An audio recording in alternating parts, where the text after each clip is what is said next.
We do the thing. The thing happen, in which we do it. Nice.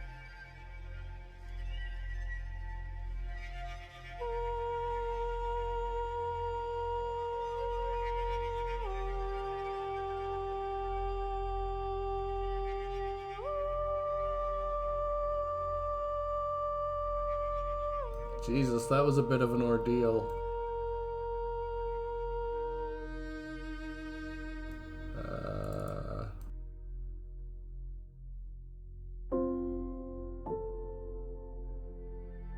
55 viewers, I don't believe that for a second. Oh, no, we totally have 55 viewers. We are that kind of crowd. Yeah. Welcome, everyone, to WBPL. Let's pop a thingy out. Which sounds dirty, but I'm talking about the chat. Oh, man, I hate the sound of my voice. I am sorry to all of you viewers. You've got to continue listening to me. It's awful. I know, right? It's terrible. It's like, it's that noise. Terribly horrific, that is. Ha ha ha ha ha ha. Ha ha. Nah. You guys will have to let us know if the audio's messed up, because I had to do a reformat, so my settings might not be quite right. On that subject, I also forgot to back up my saves, so we might have... So I did try... So I was playing for like 6 hours. But... Hey, we're back up to 16 people. Nice! Double digits, boys. But yeah, we're, Oh yeah, I should get that streaming for you. Hang on.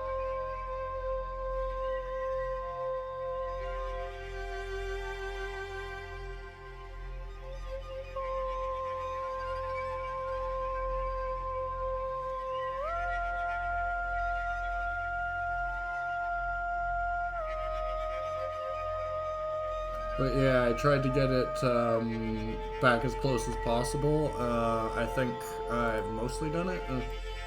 I just haven't managed to have that second dream that we did at the very end of the last stream. Also, and I can't stress this enough, I need me some goddamn mini pizzas, so I'm going to eat and stream. Oh yeah, that's right, I got food beside me. Food. I made rice vermicelli with vegetables in the rice cooker today. The rice It's good. cooker. Rice cooker is like the Instapot for poor people. No, I heard rice hooker. I mean, if you paid me enough money, I'd be your rice hooker. But Nice. that's a lot of money.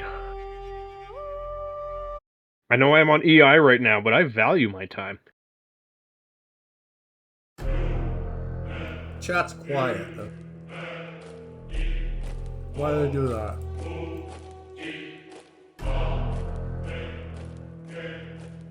They're all a bunch of idlers. Plus, you know, gotta take a minute or two for that email to get out and hit everybody. Many Them pizzas. notifications.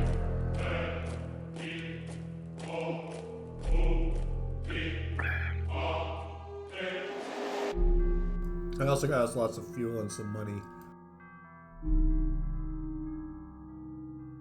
100% cheat engine approved. Oh yeah. No, I didn't hack that. I actually did that conventionally. The only hack I used was speed hack to make myself go faster. Yeah, fuck that noise. If I just want bigger stats, I'll just use cheat engine. I'm lazy like that. Loser. You're a loser. Hey, single player games, it don't matter a fuck. It don't matter. Ain't nobody got time to replay the game 20 times. Oh my god, this game is so long. It's gonna be my between games. Your tween game? Between games game.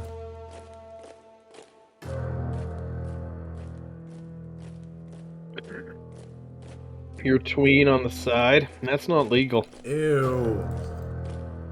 Hell no. But hey, if you got that kind of game. Wait a minute. Your name's Chris. You're accusing me of indecent acts. Oh, fuck, it's Dateline, huh? Why don't you have a seat over there? Why don't you just have a seat over there? Don't you just hate it when you don't have some cake fast enough and the paper towel that was covering it just, sticks to it?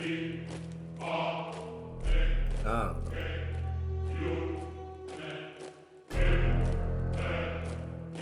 Hello, TK. Welcome to this stream.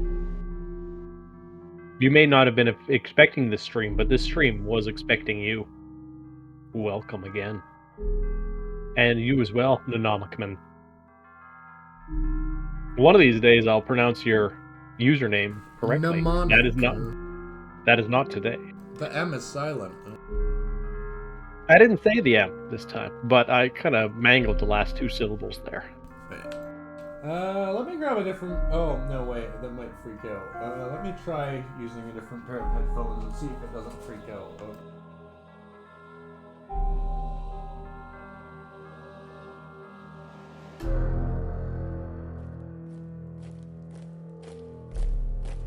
Good answer, Mr. N.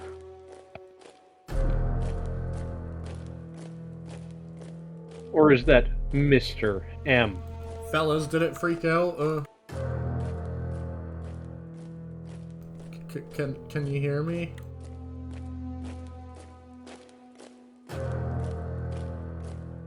Hello? It didn't appear to freak out on my view, but I'm just watching the Discord stream. Oh. You can hear me? Yeah. Alright. That's a good start. So, like I said before people started joining, I kind of pooped the bed and forgot to back up the saves when I reformatted, so I've gotten close to where we were, but it's not exact, so...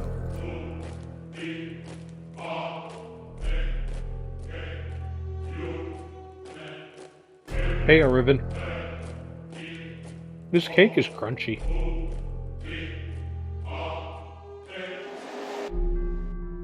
I would say, Alizard, that if you have more than 13 doors in your house, that is a point of concern. Man, there is at least 13 doors in this house, my dude.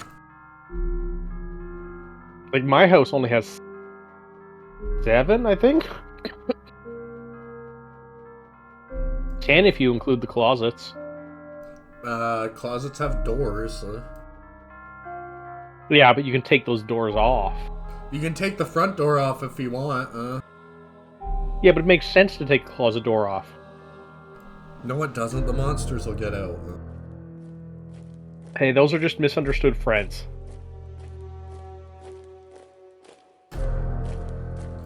He ate my cat.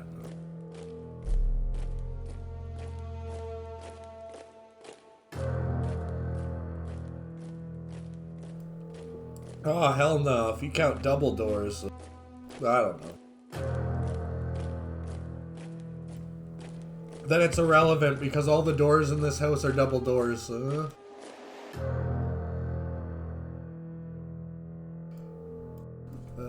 me see. Where are we? You know what? It's only 3 tiles up. I could show you guys the edge of the house.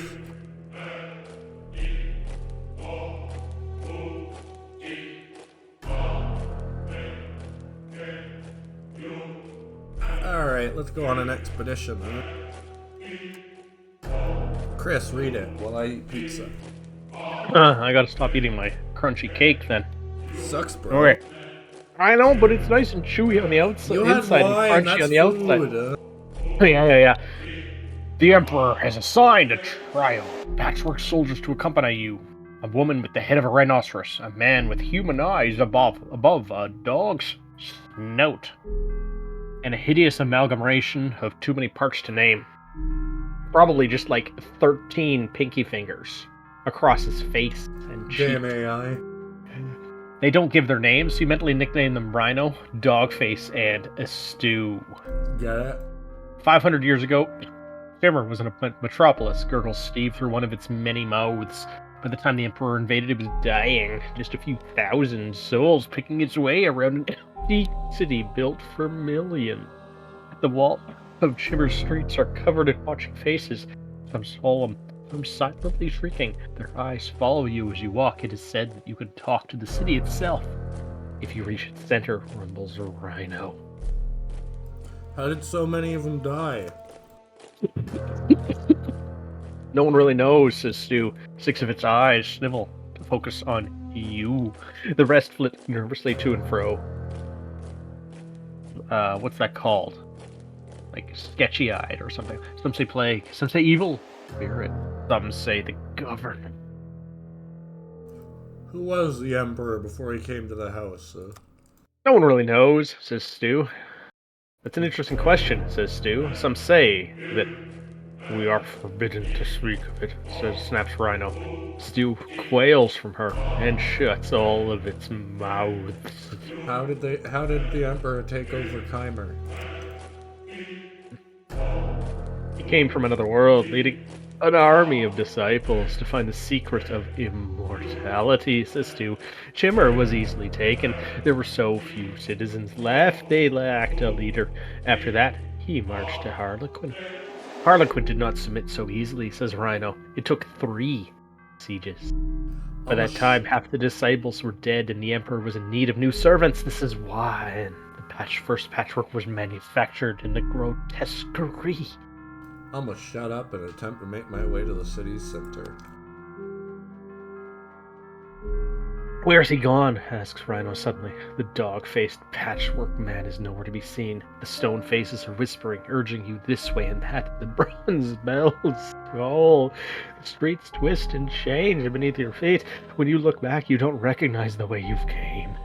Rhino attempts to draw along the wall, but one of the stone faces eats her talk. Well, that's not good. Oh. Maybe I should have waited to come here, but oh well. We're good at esoterica, are we not? Or we used to be, before the many changing lands changed us. I'm pretty sure that one's glitched, because I think I have a terrible secret. Well, we used to have a secret, but maybe it's been sold. My secret is that I don't mind Nickelback. That is terrible, but you are Canadian. Speak aloud. All right, let's do some terrible work. I'm gonna let instinct guide me. The streets do their best to outfox me, but I'm filled with an unanswerable certainty. Down here, up here, the sharp left here. That was a long day walking just on my brimming confidence.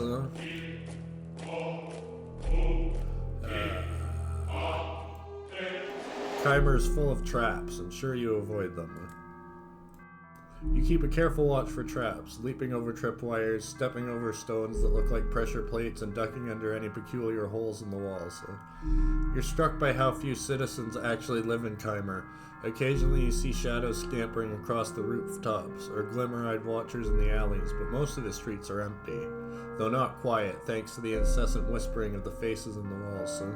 Towards the end of the day, Rhino pauses to tie her shoelaces, and a dozen arrows fly from the trap in the wall beside her. She falls dead, her thick rhino hide punctured all over. Now it's certain, Keimer is trying to kill you. Luckily, I've studied the histories of Keimer closely. Esoteric. You know you've read something important in the old histories, but you can't quite remember it. You rack your brains as you walk up to no avail. There's a little bit of less sanity. Things don't seem straight. I have to make angle crab like me or get a portentous dream. Howdy, Grimosa. Welcome aboard, everyone. You've given up on Chimmer, but Chimmer hasn't given up on you. Trying to find your way back out is just as maddening as trying to find your way in. Dogface, Stu, and Rhino are all gone. Deadly traps assault you at every step. Whirring saw blades, swinging pendulums, bubbling pits of acid.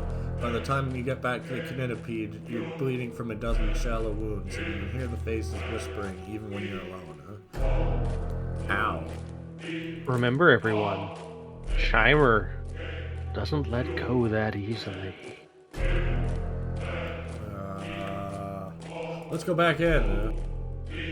Nothing could go wrong. I've actually got to get that shit. You're hopelessly. And I got another horrifying ordeal. Go the bells. Somehow.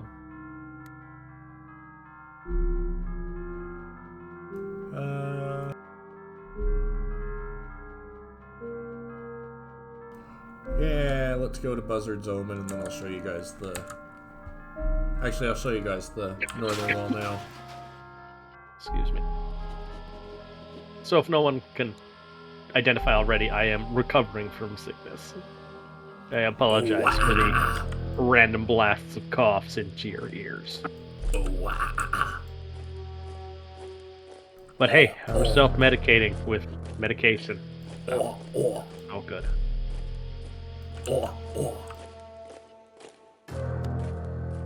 There is nothing good to be found here. Ow, my bottom. Nothing good to be found here. I've been playing a little bit of Adam Frugard. Frugothard? I forgot how to pronounce that second word lately. And it's a really fun RPG. Look, it's one of the many doors. And when a little bit of a spoiler, but you've played the game already. Yeah.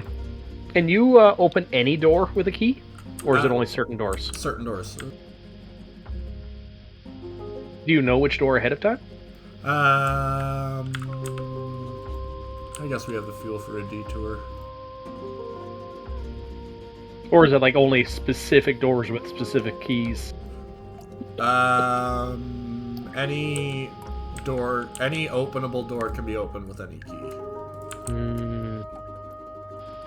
I don't like that.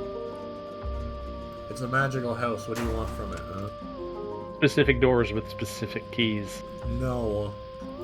Can you imagine how much extra fucking time that would take? Exactly. Well, there should be hints, a la Morrowind, but nothing past that. This is why the driver doesn't look at the map, by the way. All that crashing. Yeah.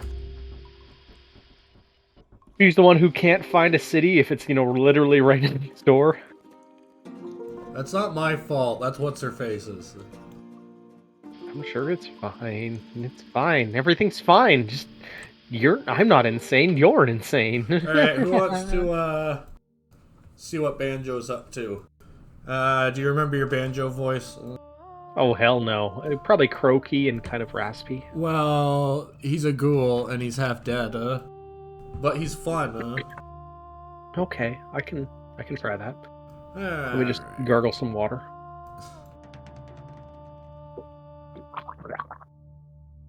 Here, let's go. A strange sound from the front of the kinetipede. Banjo is crooning a song as he pilots. Through the holes in his throat, you can say his withered cords vibrating. You only gotta make voices when you're oh yeah, that's fair. It sounds like a dog being sound in half. He looks genuinely hurt when you ask him the name of the tune. I really don't know.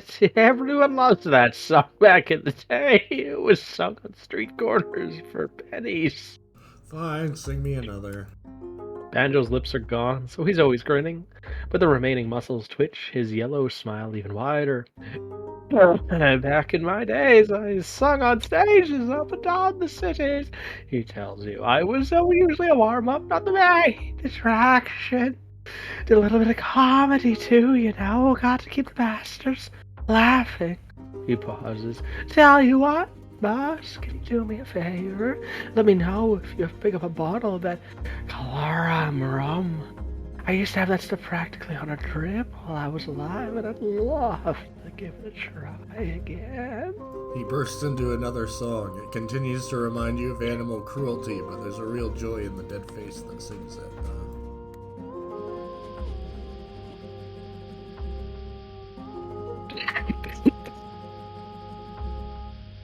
Gotta choke down that rum. It burns a little more without the flesh to keep it. Oh, an indecipherable tone. Let's hurt my brain trying to decipher it.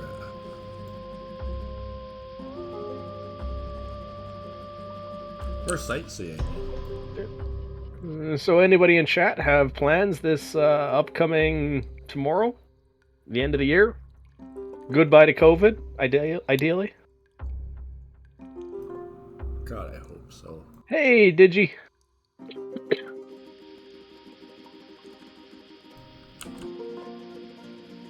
That's not Digi. That's not Digi at all. That's Digi Man. It's a nickname. I give him a nickname. But I do. Nice. Thanks for following. Congrats, Riven. Oh, did we get a follow? Or maybe I just accidentally clicked his name. No, I accidentally clicked his name. Sorry. Wow. Hey, I am a cheap drunk. Thank you very much. Wow. Oh, I really want to go to New Frontier now that they fixed that glitch, but I also don't want to deal with the quest at start, so we'll check it out later. Remember I tried to scavenge there and it crashed repeatedly? No, but I'll take your word for it. Pardon? No, but I'll take your word for it. My memory is like a broken, cut-up sieve. So are my memories. The doctor says it's incurable.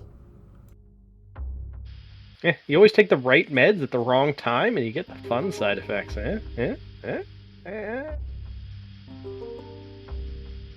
One of mine doubled my blood pressure numbers. Literally, like I mean, like actual, both numbers got doubled. Well, that's not fun. Yeah, they took me off really quickly. Who put that bus stop there? Don't worry, if you try again, it won't be there, I promise. Oh, I'm glad I didn't listen to you. But yeah, I went from, like, high 70s over 45 all the way up to 170 over 130. You were curious, why don't you tell me about the door? Another locked door. Something draws you to this one, though. You may have the key. Unlock the door or leave. Unlocking that door would go down in history. Turning away is difficult.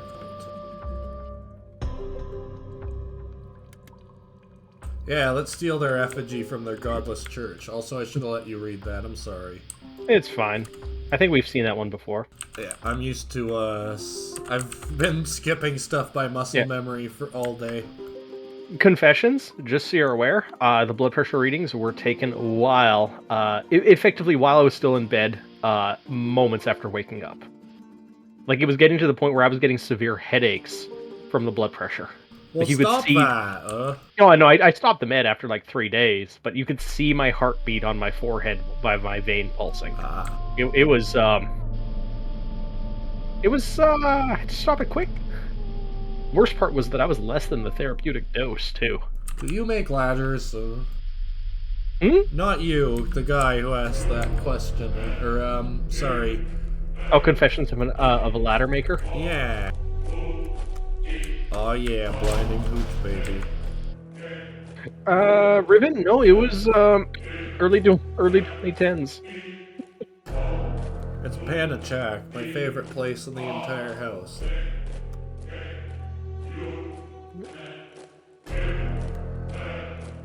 The last ladder that I owned, I found. And it was probably 20 years sitting outside before I started using it. Oh! This is... Okay, read this one, because this is the first time you guys have seen it. Today's competition is corpse decoration. Addressing the contestants, Mayor Feverbeard informs you that the corpses are awarded prizes based on 5 criteria. The friendliness of their welcome sign, the politeness of their demeanor, the stylish of their dress, most effective concealment of odor, outrageousness. You are handed a mostly rotten old man and a box of jaunty hats. See, it seems scary at first, but all these people are already dead. It's not like they killed them to do this.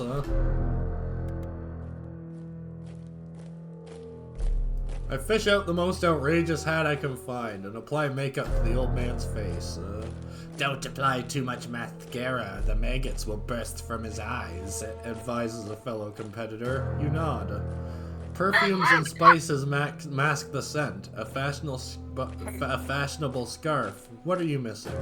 Ah, yes. What we write on the corpse's sign. You need to strike a delicate balance between friendliness and outrageousness, whatever that means. You want to read the options? Welcome to Panachach. Panachak. Panachach. Hello, traveler. Don't worry. People here are quite nice, despite the corpse thing. No, let's not do that one. Way too wordy.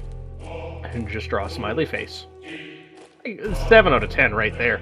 A town with spirit de corpse. Get it? But no core. No spirit de core. Get it? Hot. No spicy. I mean, if you've got a female Spice Girl as your corpse, sure. Dead. I'm pleased to see you. It's a pun, but a bad pun. 6 out of 10. Run. Suddenly realize what you are doing. The people of Panachak watch you curiously as you get up and leave.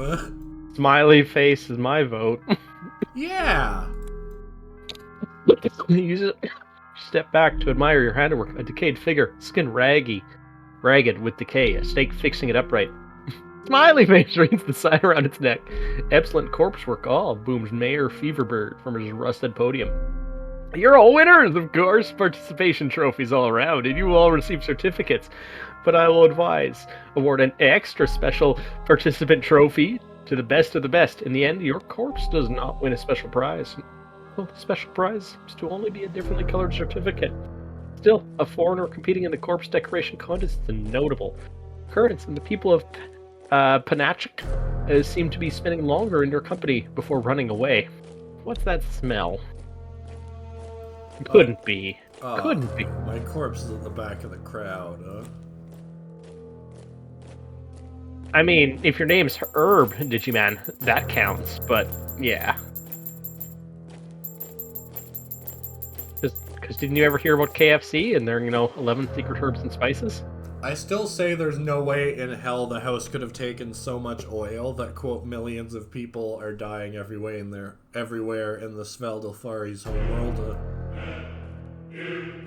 I mean, if their population is measured in the trillions, even a slight increase in the price of oil would kill off effectively that many people. Millions of people dying every day is what they said. A change in price of oil on Earth kills off, 50 people a day. Don't so if their make population me feel bad. Hey, don't. It's not you don't have any control over that. But if their population is literally in the hundreds of trillions, the minor is change.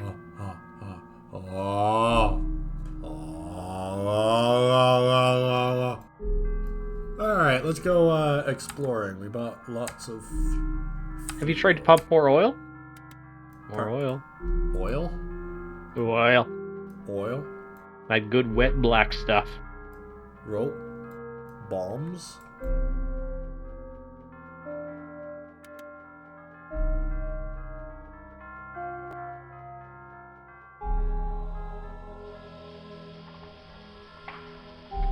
In case you haven't figured it out, I have it running at 2 times speed to make these travel segments less tedious. But also, holy crap, that flesh wagon is extra gross when it's moving twice as fast. I'll let you know, I did not figure it out. That's because you're stupid, I'm enjoying my brown rice vermicelli with perfected caramelized onions. A mildewy fountain from another world. A chubby statue stands in the center with an upturned jug, gazing at you moronically. The water at the base of the mountain is still crystal clear. My reflection shimmers, splinters. It reforms as a grinning skeleton with... excuse me. I didn't mean to burp like that. I meant to burp like that. It reforms as a grinning skeleton with a blood-dripping heart stuffed crudely into its left eye socket. You fall back, startled. Haunting vision gained. I mean, that could totally be a new crew member. What? Oh. Yeah, yeah, how do we know Banjo wasn't just standing over my shoulder, huh? Yep. I like Banjo, he's one of my favorite characters.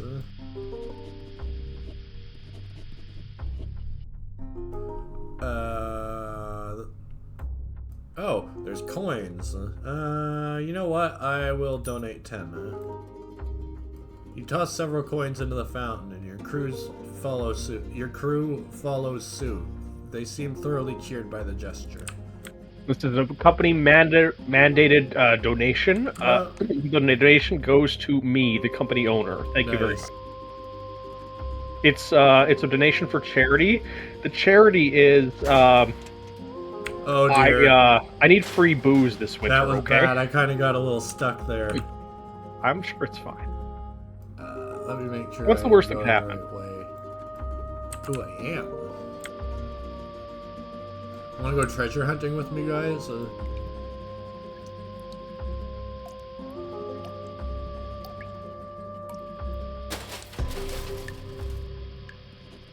Side note, everyone in chat has seen the Irby Christmas release? I have not, but I don't really follow the Mech Warrior stuff. At the very least, watch the last 15 minutes. Or 10 minutes, or somewhere whereabouts there. You want to give this a read, Chris? If I could.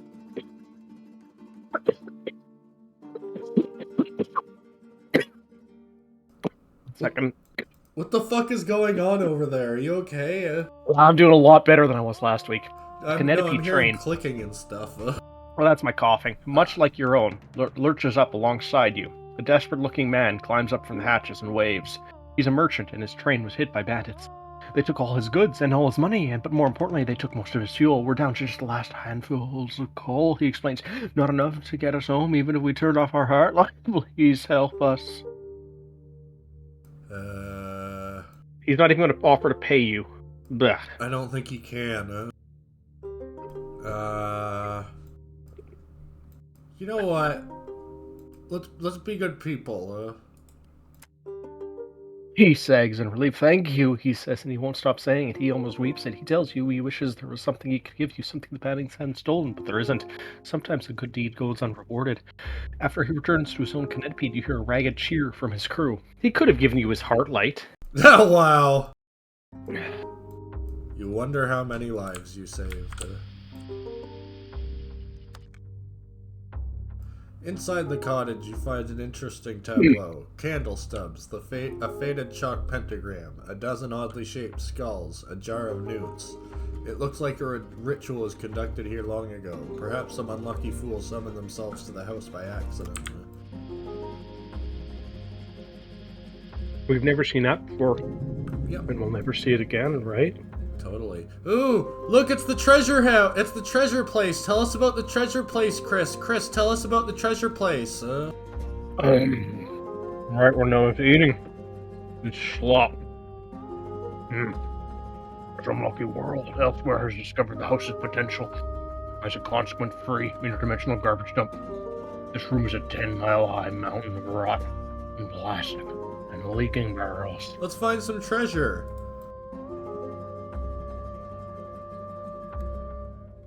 Oh dear, this is a little glitched, isn't it?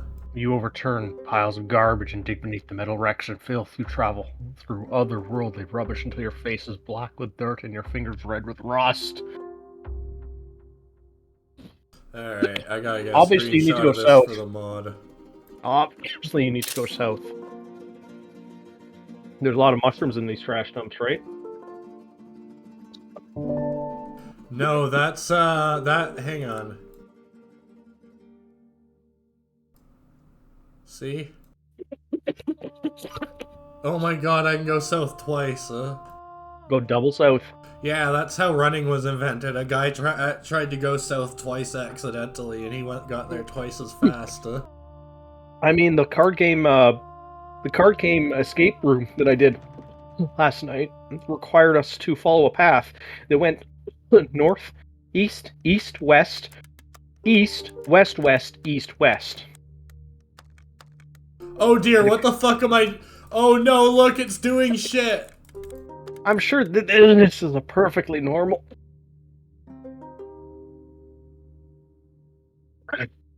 I'm now worried I fucked up my inventory, but hang on, I want to see if I can... if it's actually doing anything. Yeah. So it appears you've broken the game, Noot. This is why we save frequently. I do not understand this. We're not playing Iron Man mode? CISO, save early, save often, You save scumming. It's not it's thankfully not glitching out.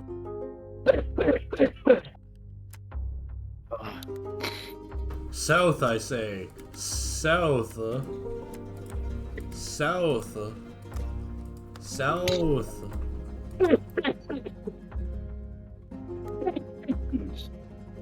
Yeah. South. Alright, let's, hang on. Time to save over all your files. Oh yeah, that would be smart. That would be brilliant. Alright, let's save scum just so we can search the waste disposal again. Chris. If we must. I want to step away for a smoke anyway, so why don't you take 5 and maybe go catch your breath and all that.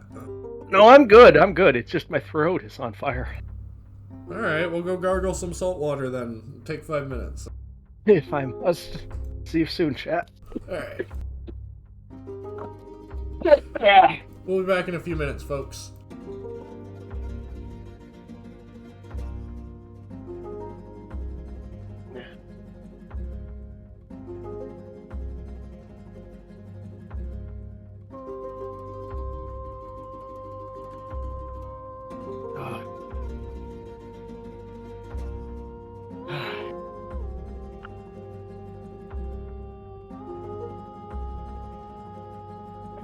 Confessions, yes, the water break was useful.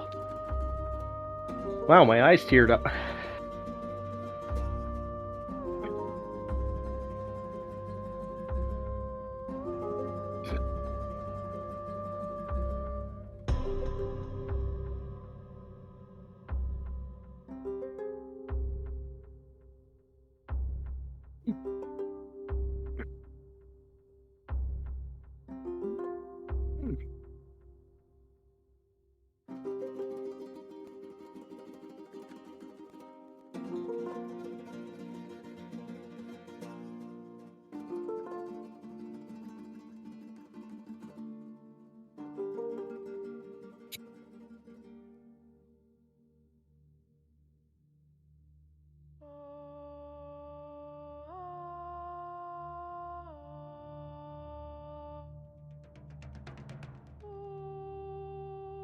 Pro tip to everyone. Don't get the recent respiratory virus. It sucks. And the flu vaccine this year does not cover it. Yes, that's it, RS. Respiratory syndrome virus. Or whatever the acronym stands for.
Hello? Oh, hello. What's his face is back? You were probably huffing boners, huh?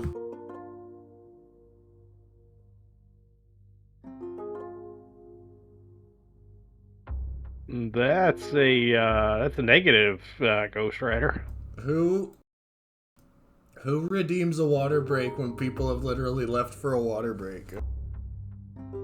I mean, I could redeem a water break right now if I had more goob. Well. The problem is I bet it all on garbage. What was the bet? I don't know, I just wasted like 90,000 goob on a 90-to-1 odds. Why? And lost it all. You should have bet 1,000 if it's 90-to-1 odds. Are you fucking kidding me? Nah, you gotta bet it all. You gotta live large. Alright, hang on, now I need to know what 90 times 90,000 is. Well, it wasn't 90-to-1 odds after I bet. It was like down to like 2 to 3 odds. You brought the odds? Are you fucking serious? Yeah. Well, that's the way a real betting man bets. Put it all on the line. Odds, it would have been 8.1 million. Put it all on the line every time. Bet it all on black. No, bet it. Oh bet my it all god! on. What the fuck? So it appears. South. It appears that it's broken. You find nothing. You could have clicked "You found nothing" on that one. I know, but I want to find something. Yeah. We might have to go to a different pot in this waste pile. This is that 3x3 thing. Oh well. Why is it never every mind, time I it's try broken. to play this game, I break a scavenger interaction? Huh? It's broken. You broke it, Noot. You broke the game. You broke the game, Noot. You broke it. Ow! It's borked. Ah! Ah! So I wonder if we're like somewhere completely different now. Pardon? I wonder if we're somewhere completely different. We're about to be. Because I thought we were somewhere else. Do you need to look at the map, reorient yourself? Oh, I guess I guess it just kind of kept us in the same spot on the world map. Yeah. How many people are we up to on? Oh, we're up to 34 people. No, it's crazy. Damn. We barely have enough doors for all these people. Also, you know what? As you can see, we are now in an entirely different area. We be the entertainment. We're in the Winter Wonderland. Yeah, let's call it that. I want to make a snowman. So Can we make a snowman? So how's everybody doing tonight, anyway? Just in general. Not you, Chris. I don't care about you. Nah, I figured as much. Aww, my crew is tossing snowballs with gleeful abandon. I like stuff like that. I like when things are dark and people can manage to eke a little bit of light out of the situation. Oh, hey, it looks like there's a friend. Let's meet the friend. I don't want to meet the friend. It's a good friend. He wants to meet you. Let me guess, I'm right next to it. Oh my god, what the fuck? He wants to cover you in his crystals. Oh. Oh, this is... Oh. I remember. So, ice mushroom people. Neat. A Mycenae shelf village where the mushroom people move ponderously, their limbs heavy with frost. They speak slowly, too, in patient drawls, but are friendly enough. Gather news. As you listen to the Mycenae very slowly elaborate its life story, you realize this is going to take all day. This will advance time by 1 day. The village elder froze stiff again and had to be warmed up for hours by the fire. The snow has brought strange things with it, twisted shapes which fly like bats. Cold and boredom battle within me. Maybe you could hunt the ice mushrooms, because they won't be able to react fast enough. The mushrooms notice you shivering. They take you to one of their mushroom roundhouses lit by a roaring central fire and hand you a warm cup of leafy mud. Very slowly, they tell you the big freeze came in almost 200 years ago, when the odd winter intrusion smashed through the wall of the house and brought an eternal flurry of snow with it. Arrowzim, the biggest city in the area, froze and died. But the mushrooms adapted. By the time they finished the relatively uncomplicated story, though your mud is cold, and the fire is extinguished, and many hours have passed, and the cold does something drastic to slow down the mushroom metabolism. Oh well, I've tarried here for 2... Oh, my fingertips are black with frostbite. That's unfortunate. That's a flesh wound. It's just a flesh wound. You didn't need fingertips anyways. They just hurt when they get cut anyways, so, black is fine. Black is the new black.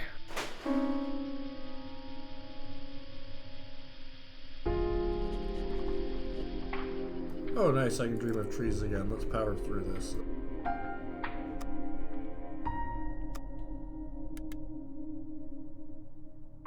You need a secret, by the way. I know. You said I will help you, I think, last time.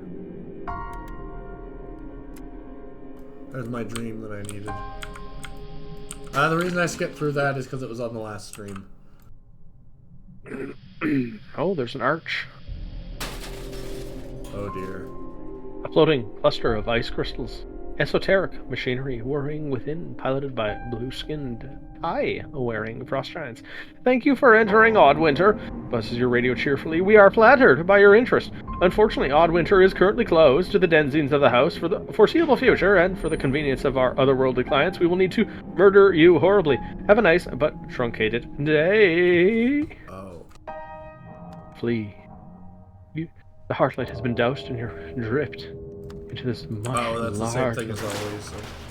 No. Ow! You didn't want to guile your way through it again? Your heartlight is off, after all. Have you turned your heartlight back on? Yeah. Good. Wonderful. That is a good thing. Just make sure your heartlight keeps beating. You don't want it to get a heart attack and be extinguished forever. Ah, shit! I went the wrong way. Oh well, this is why I bought this much fuel. Holy shit! There's things hidden behind the ice. Yeah, probably. Monsters, terror, hopes, Your mom. and the curdling, damned screams of the faithful.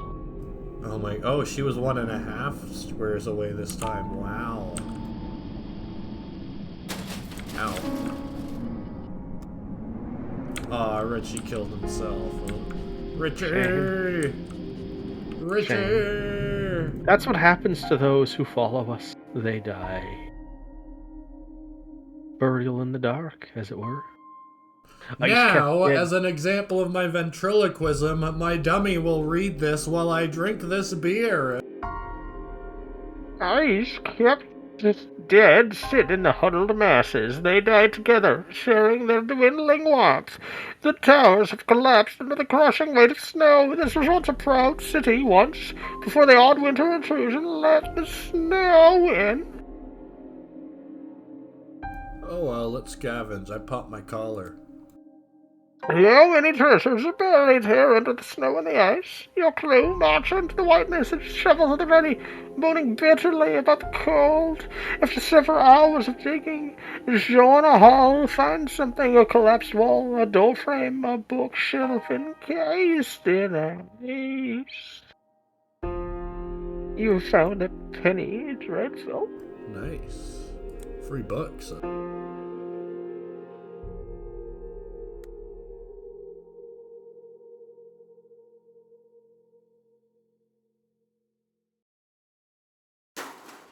Time to explore every tile.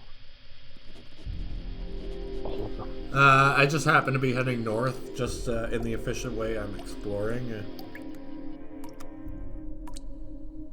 I tried to get him to join me and he just killed another one of my crew, which is the opposite of joining my crew. We're down 2 members now. Exactly. Same. Crunch goes the hull. But also I kind of want you guys to see something if it actually pops up,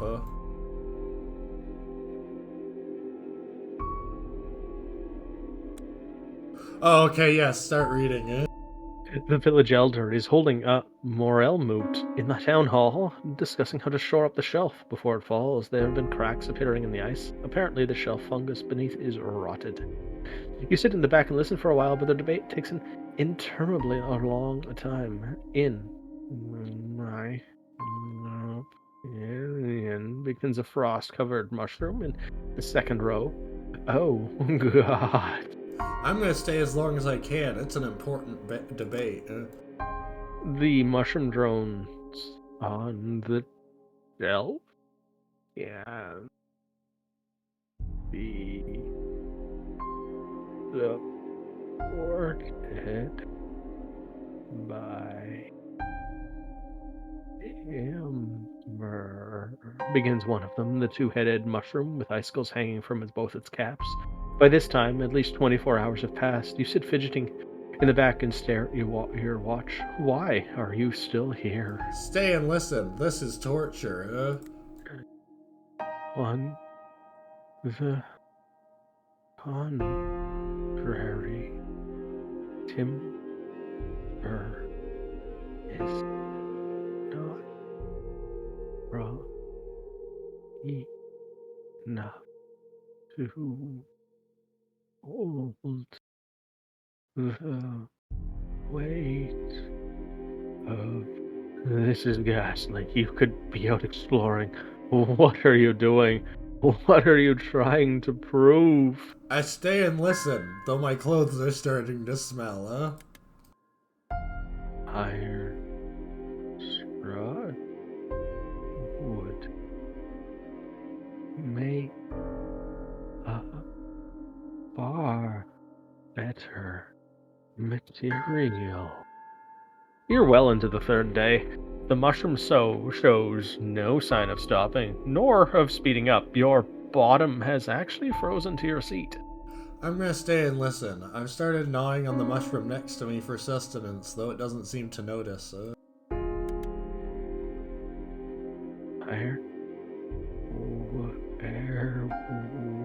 We lost a viewer.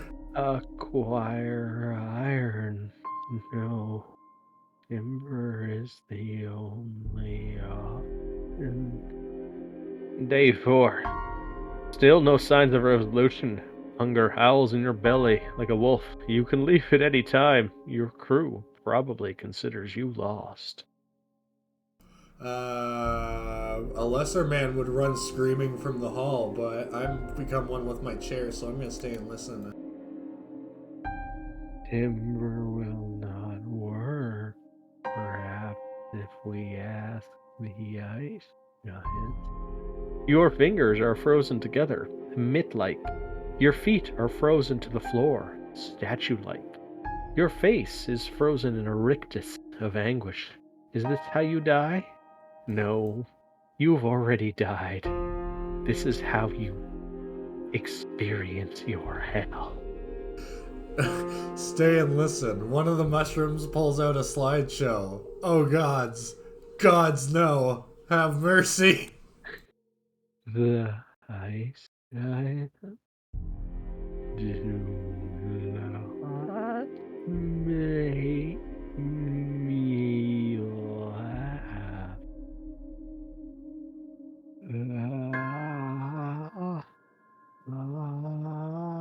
Two viewers lost and counting.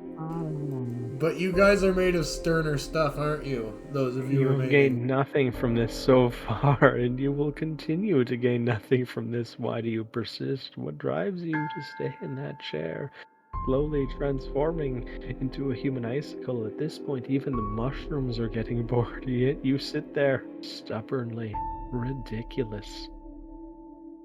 Why?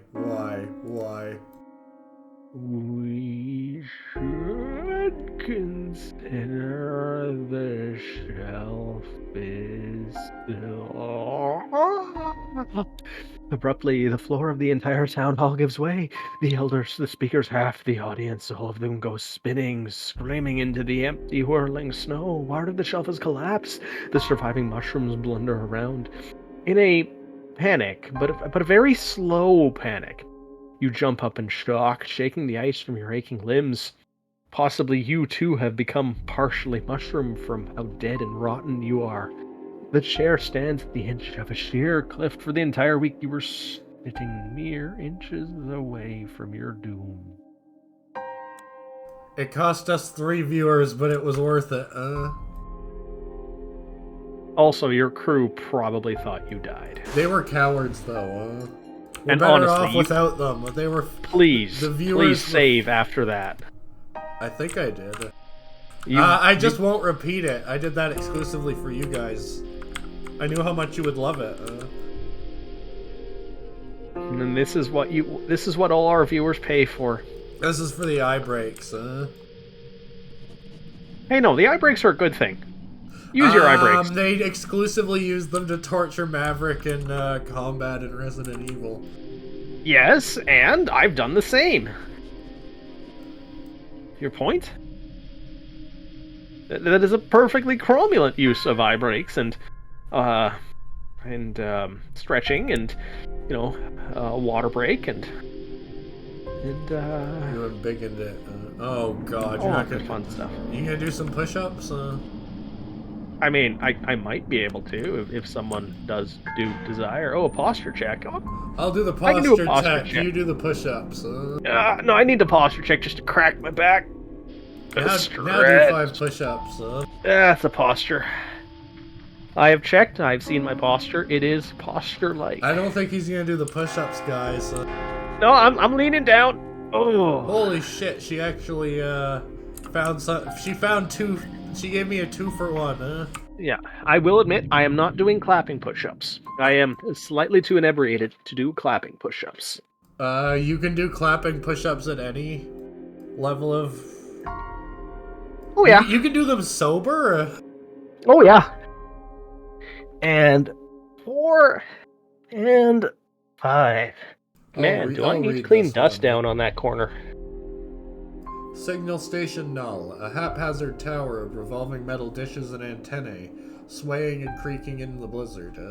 As your kinetipede pulls up outside, a heavy-coated, heavy-booted, heavy-set figure rushes out to meet you.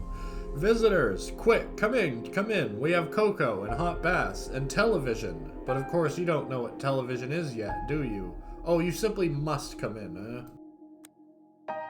It's still chilly, even in here, but the heavy-set man is already struggling out of his coat. It's rare to meet a fellow citizen of the City of Keys out here. There's frost in his graying red beard. I'm a governor's man. There's still a few of us out here, you see, even after the funding was cut. Care to look around? Are you going to steal all my memories? No, we ran out of memory boxes last year. Besides, all that hush-hush patriotic state secret nonsense fades away a little once you spent 20 years in the freezing arse end of nowhere with only sporadic communication with the motherland. Comrade. He smiles, cracking the ice in his beard. Not that I'm bitter, of course. What do you do out here? The best job in the world, or at least it would be if we still had funding, and, we weren't stuck out here. Let me show you what I mean. Are you gonna steal my memories? Just keep asking that over and over again. See what happens. Are you gonna steal my memories? So what do you do out here? Are you gonna steal my memories? We've hit a time loop. Who are you? Well, I had my memories confiscated when I first joined the service. The first thing I remember is them waking me up and telling me I was now Agent Paisley, and that I'd be a faithful servant to the governor until I die. It was quite a morning. But are you gonna steal my memories? You should try and buy a memory box here. Maybe sell the memory boxes. Nope. No, they have nothing for sale. Show me around, please. A few other governor's men are wandering around purposely. One waves and shouts, "Hi, Paisley," as she skitters past in a rusting scuttle chair. But for the most part, the colossal building is empty and silent as a ghoul's tomb. Your footsteps echo. We had a huge team here once. We were transferred out years ago. He shows you the various facilities, the laboratory, the armory, the kitchen, the steam-powered hot baths. You note the damp stains and broken panels and rust. Finally, with barely contained grin of a man who has been saving the best until last, he shows you the huge hall of blinking lights and dials and strange machinery and dozens of black screens. It must be German for the blinking lights. What am I looking at? This doesn't look like any technology I've seen in the Seven Cities. We built this place to try and contact other worlds. It uses tech that's classified outside of Kennedy Yard, which is why we were stationed all the way out here. Didn't work, of course. Nothing can escape the house, not even messages. But we realized some other worlds were sending out signals of their own. We couldn't reply, but we could receive. We learned more about otherworld culture in 20 years than Kennedy Yard managed to in 2 centuries of interrogation. Paisley smiles bitterly, but it's expensive to run, and we were learning mostly about culture rather than occultism or technology or weapons. So the bean counters decided we weren't a good investment. How does it work? Don't ask me. We have occultists and engineers who worry about that. And what kind of messages are you receiving? Hi, all the eggnog is mine. Thank you very much. Oh, yeah. Sup, I just bought more today. Keep watching, friend. He fiddles with some dials, and one of the larger screen bursts into life. It appears to be showing a hissing, buzzing, moving image of the blizzard outside. Hang on, I need to catch a signal. And... aha! The blizzard resolves into a fuzzy image. A dead-eyed man sits on a wooden chair, alone in the center of a stone cell. His mouth is open, a bleeding wound. He is screaming, It's usually more entertaining than this. He goes back to fiddling with the dial. The screaming, bleeding man is enveloped in a blizzard again for a while. When it lifts, he is nowhere to be seen, and the screen shows a group of young men making jokes in a restaurant. An unseen audience laughs at every punchline. There we go. Television, it's called. Moving images beamed from thousands of worlds, filtering down here. He hits a button and the screen turns black again. We used to watch it all the time, but it's expensive to run, and, our budget's not what it used to be. I'll let you watch a bit more next time you visit. You will visit, won't you? Agent Paisley makes you some cocoa and sends you on your way. He's also... We know that's all reruns, right? Oh, yeah. He also very seriously asks you not to tell any of the other governor's men about this. Alright, we'll visit there one more time on our way out of the horrible,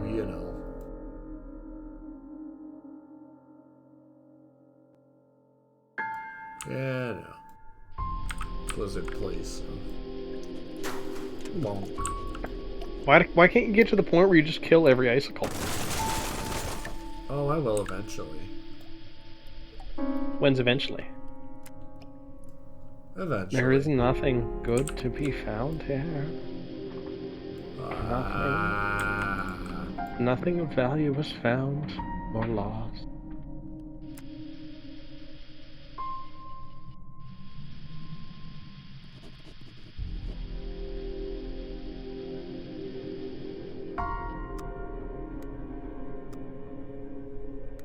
Yay! He can replace that guy that got shot. Wait, what? But not the guy who was cut and stabbed and left buried. Ooh, a cairn! Nice. Tear its ass down. Wonder what else we'll find in the snow.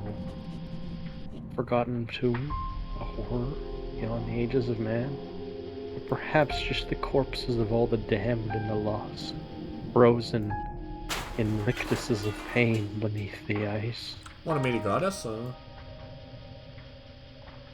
The only gods are dead. But funny sure. You should say that. Oh, wait. Oh, yes, it is. A lonely fire pit.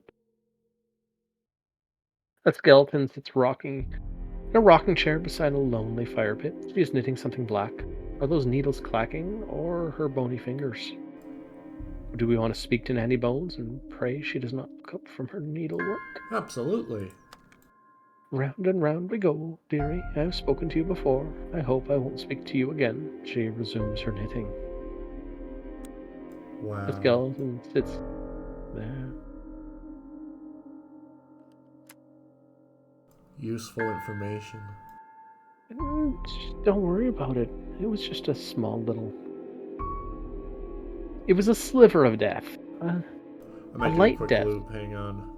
The minor death, as the Because I want to look at TV and hear another thing from Old Lady Death, though. Oh? So no one told you I forget I'll be dead. Hard to say it's a god if it's dead.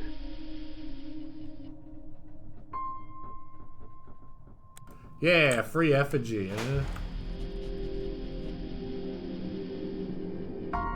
What cult did you steal this from? I don't know. Don't rightly care either. Nice, another one.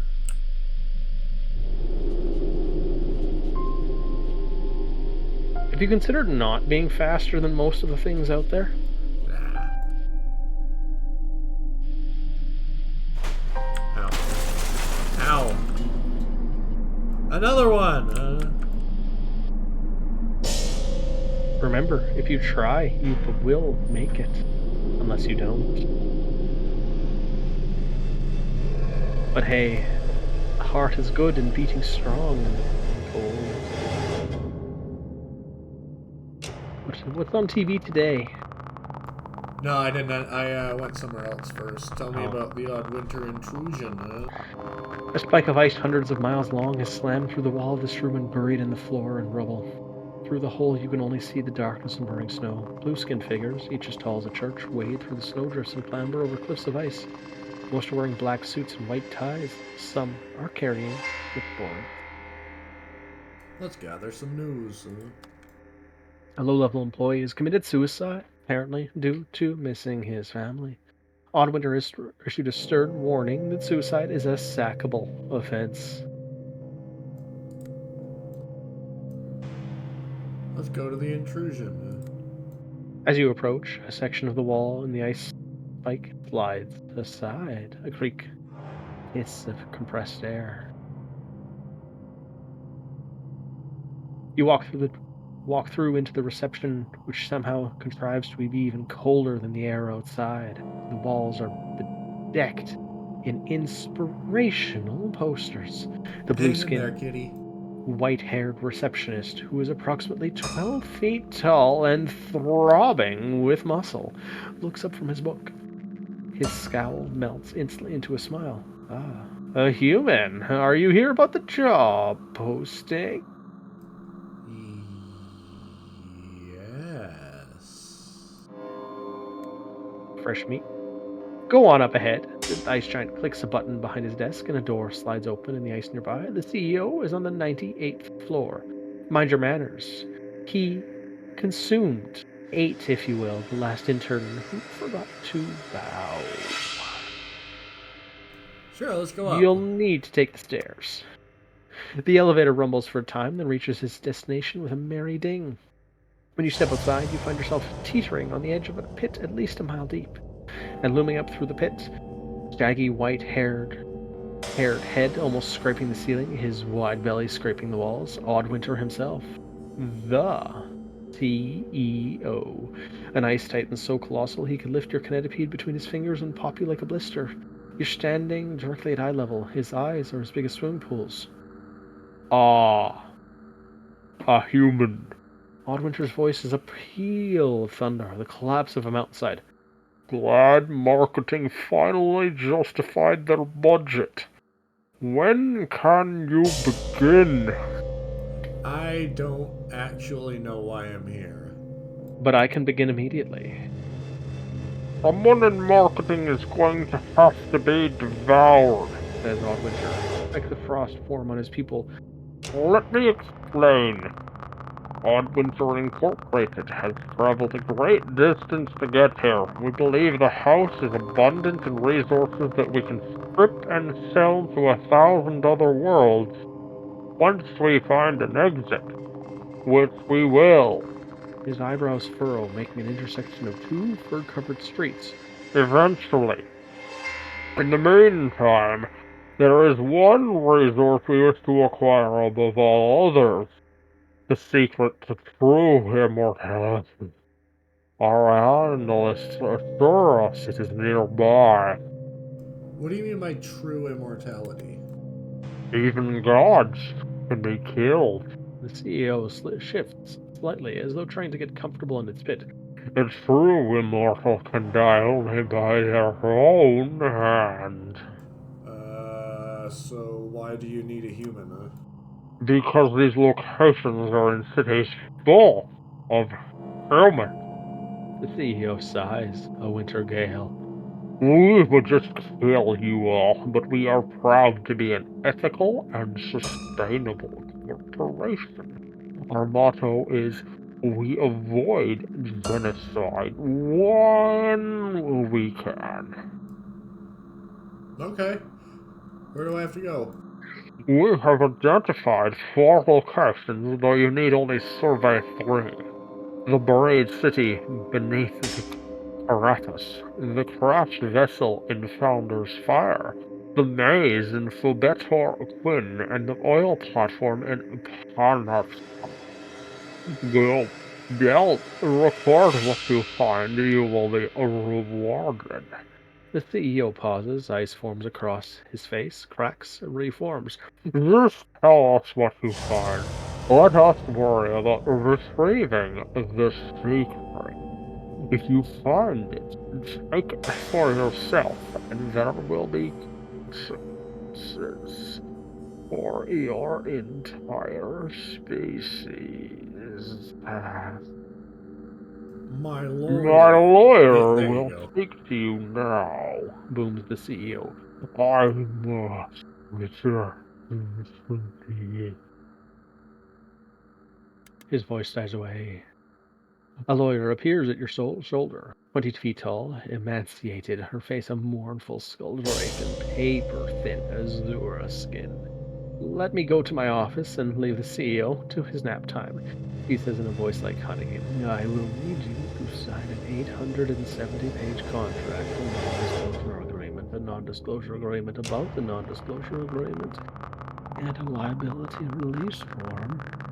You head back into the elevator, down to the 60th floor, where a mountain of paperwork awaits. She makes you read every page. Gain As is one only right and horrifying proper. ordeal. You spent one day signing contracts. You wouldn't want to sign an agreement unless you understood the agreement. Of course.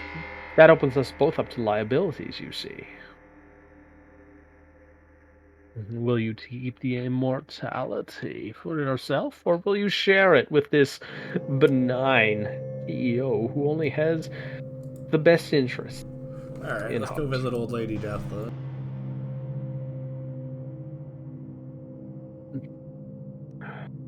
It's pointless to go this way. Just a wall of locked doors. Sometimes she says things that hurt my head, Well, you're not supposed to consume the spike that she throws at you. The verbal riposte. Oh. There's a scratching on the walls like a trapped animal. The sound is maddening. Your crew hear nothing, but when the walls are torn apart, they find deep gouges carved into the metal. That night, you realize your nails are ragged and bleeding. I don't like that. It's fine. It's fine. I need more calorie and rum. Oh. Exhaustion. You fall asleep at your desk, tormented after slaving over journals, notes, poetry, scraps of writing, and pieces that probably shouldn't be shared. No need to find something that might break your sanity further, that one little step.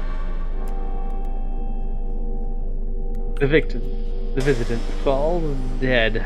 They weren't worthy of being in your crew, anyways. Danny Bones, what do you have to say? I have a son who reminds me of you. Never wanted to grow up. Huh. Weird.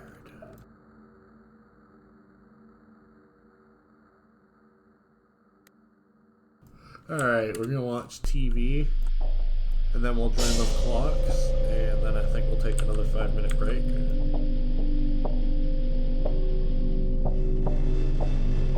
Do you need another death stick? Hell yeah, but also it's been almost a test? You have... Yo. The clicking, is it cracking ice? Or... Oh no, that's the insanity noise. Is your Geiger counter going a little bit more each time? They're gonna fight each other.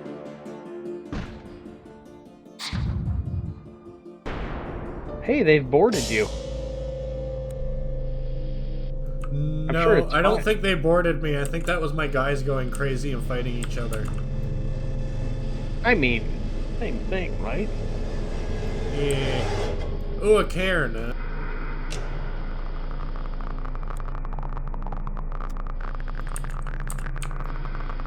You know how much I love breaking down cairns. Nope. You ever heard of it before? Free golem. They're practically giving it away. Hey, one day you'll have enough golems you don't need crew. You can just use your crew as, Marita. For a while, it felt swept helplessly down a dark stream, but now clarity is upon you. The fog that blanketed your mind has been lifted. You know with an iron certainty that all is well at last. You smile so hard it hurts. Blessed relief. I'd feared my mind was utterly lost. You thought your mind was whole again. You were mistaken.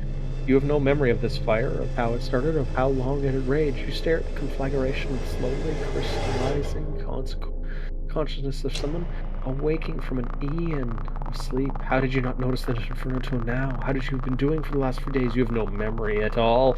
Your head is splitting in two. Perhaps from inhaling the smoke.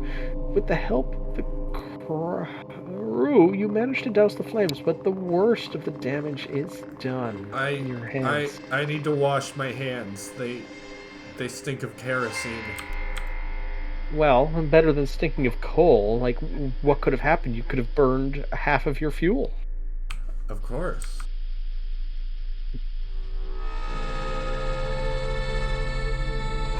This actually probably isn't the worst place to head if I'm losing my goddamn mind. 15 minutes, he tells you sternly, handing you a coca. As you settle down before the great wall of screens, Agent Paisley hands you a mug of steaming coca. You detect the faintest trace of peppermint. That's you random, fiddle with the by dial. the way. That what you taste changes each time you visit. Don't worry about it. You fiddle with the dial, slipping between the frequencies. Most are the familiar edge of a blizzard, accompanied by a snake-like hiss. But you eventually stumble upon a discernible image. The show is in a language unknown to you, but the premise appears to be that 19 strangers are chained together and forced to undergo a series of challenges. Climbing a wall, building a boat, fleeing from dogs, escaping a locked room that still fills steadily with water. Most survive the ordeal, to the end and are rewarded with a certificate by the gleeful host. And just don't mind the most time's up. Agent Paisley's is just changing into the little. It might be different each time you look at it. Just don't think about it when you look at it. Your sanity is fine. Just don't worry about it. I would recommend enjoying your coca of peppermint, fresh herbal tea. You notice a taste of mushroom. You identify the flavor as kerosene.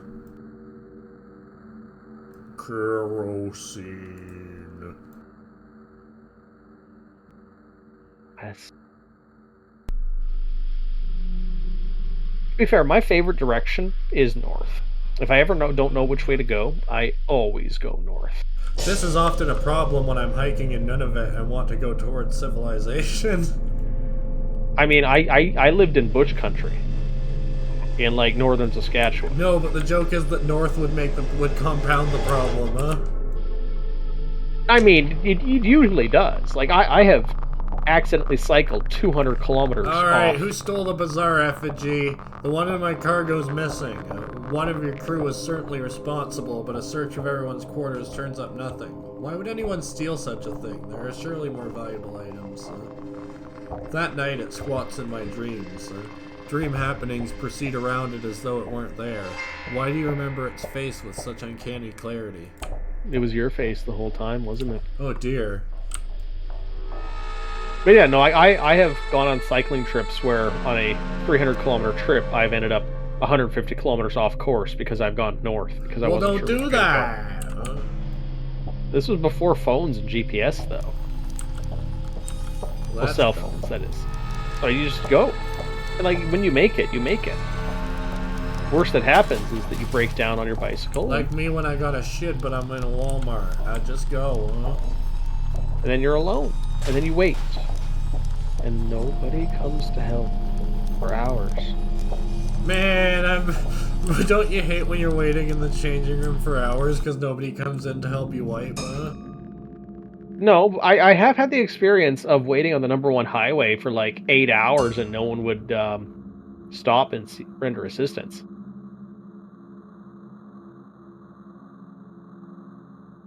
A lonely castle built on a cliff, a dark history, the details obscure. Effectively, in the end, the RCMP showed up and gave me a ride to the nearest bar. Nice. I'm fine, by the way. Yeah, that looks fine. That looks perfectly fine. Let's go to the castle. I think everything's fine. Just stop having your eye twitch. You've probably been having too much caffeine. Probably. You need to stop drinking as much liquid. You stroll through the wintry halls of Murmurhold. Empty portrait frames line the walls. An icy gale howls through the glassless windows. Just on the edge of hearing, a susurration, a whisper of many voices. You press your ear against the nearest painfully cold wall, and the whispers become a chorus. You know with odd certainty that you're eavesdropping on conversations in other worlds, or many miles away, or that have not occurred yet. Oh, you can get a dream of another world. Keep listening. One strand of conversation momentarily drowns out the others. I know you are listening to me, Canute. It is a woman's voice, perfectly calm. Desist. Unsettling conjecture gained. Should we try again? Only if I travel to somewhere else, which I suppose I could do. What is that? I'm sure she would not mind us listening to that. Oh no, it'll be different every time. It won't necessarily be her. I'm sure it'll be fine. Look at all that terrain to the south and the east of us that we know nothing is there. I know. I'm sure it'll be fine just to explore blindly into the dark. We have no problems with our sanity at the moment. I gotta show what's his face more shit. Just go on a multi-year voyage into the dark. I do have the fuel for it. Turn off your heart light. We can go further. Yes, of course. It makes so much sense now. Yeah. Why haven't I thought of it before, We were constrained by the light figments of rules and requirements. now we are... Sanity equals everything is fine, huh? I did not want to look at the map, huh? Alright. East.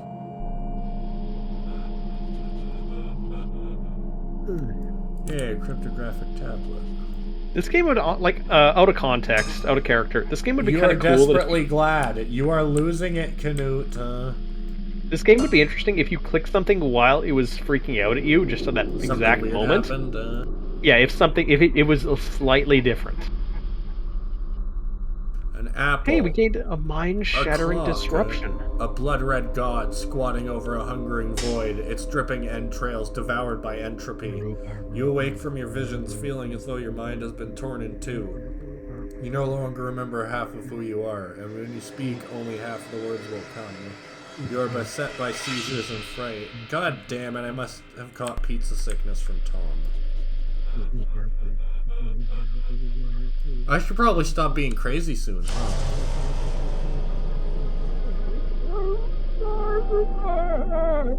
You got help? Lights are for sissies anyway. The darkness is what embraces us. This was a man once. It follows your kinetipede at a distance. Clouds of buzzing things rise from its eyes and mouth. In a dry whisper, it begs you to kill it. No, that's what it wants. That's what it wants. Yeah, let's blow its ass up. My missiles streak through the air. The fly-blown man explodes into a swarm of scattered insects. After a moment of swirling frenzy, they rise in a great cloud and settle upon my kinetipede. For the next few days, my crew will keep finding buzzing things infesting their beds, crawling in their walls, burrowing beneath their skin. Morale plummets. Haha, you can't lose what you never had before!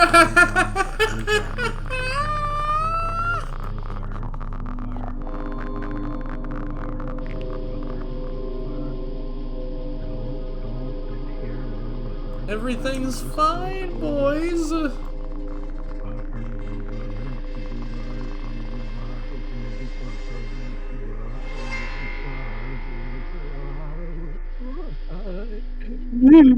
Ugh, the heart light's hurting my eyes. I order it turned off, just for a moment, and the darkness fills me with sweet relief. A stroll next, perhaps? To step away from the kinetipede, to simply walk and walk. Oh, you're tempted. I'm tempted, but I resist. Please turn it back on. Thank you.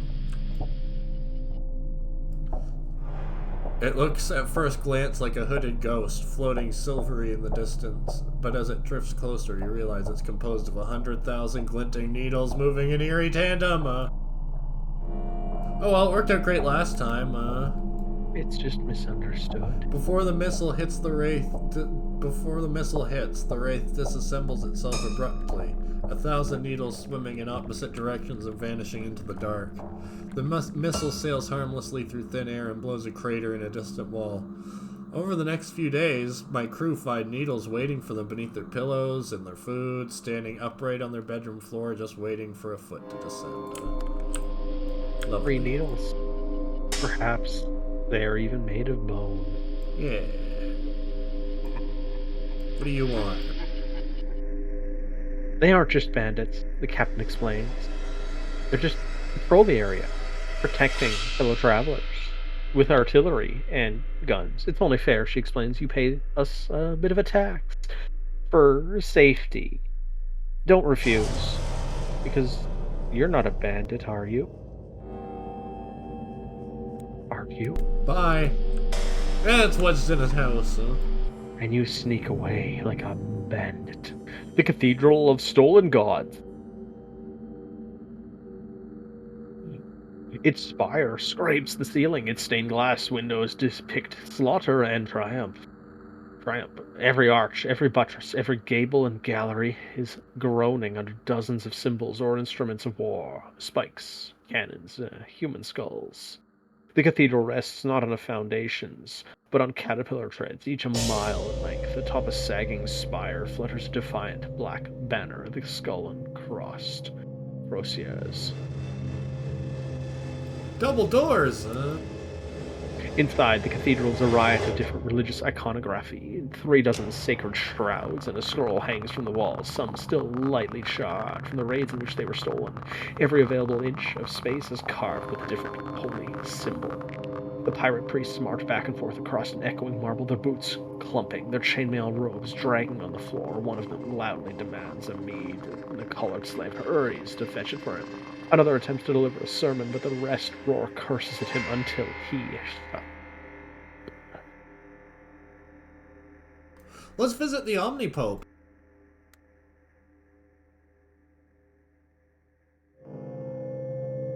The Omnipope sits in a luxuriant room in the top of the cathedral's central spire, a room filled with silk cushions, gem-studded trinkets, and above it all a golden chandelier.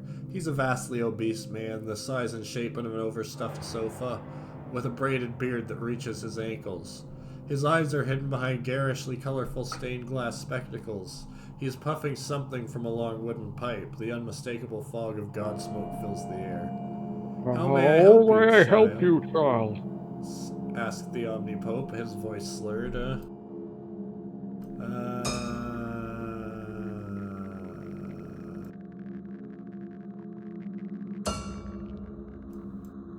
Yeah, tell me a story.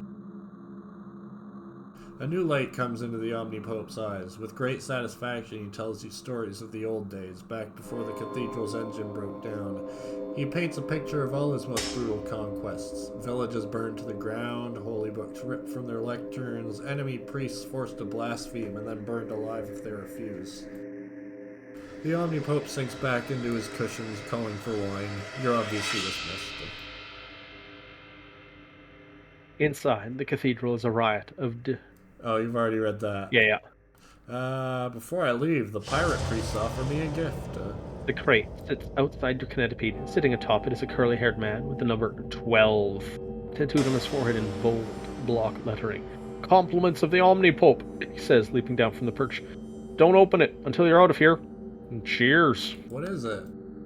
Don't ask me. I'm just a courier slave, he says cheerfully. The Omnipope is a generous fellow, but he's cruel when he's spurned. I recommend you take it. Okay. You order your crew to load the crate into storage. The courier slave skips away, vanishing between 2 of the cathedral's dismal buttresses. Free stuff! Also, thanks for the follow, lovely lonely sandbar.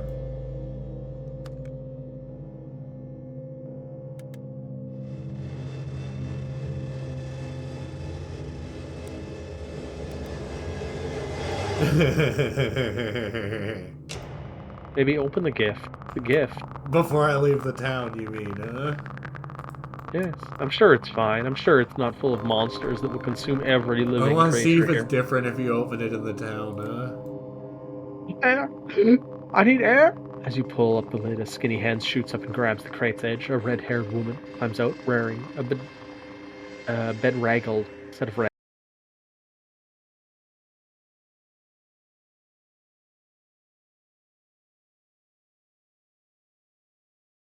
Already.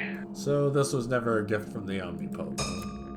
Afraid not, says Lucetta. 12. That fella who delivered this gift to you helped me hatch this plan.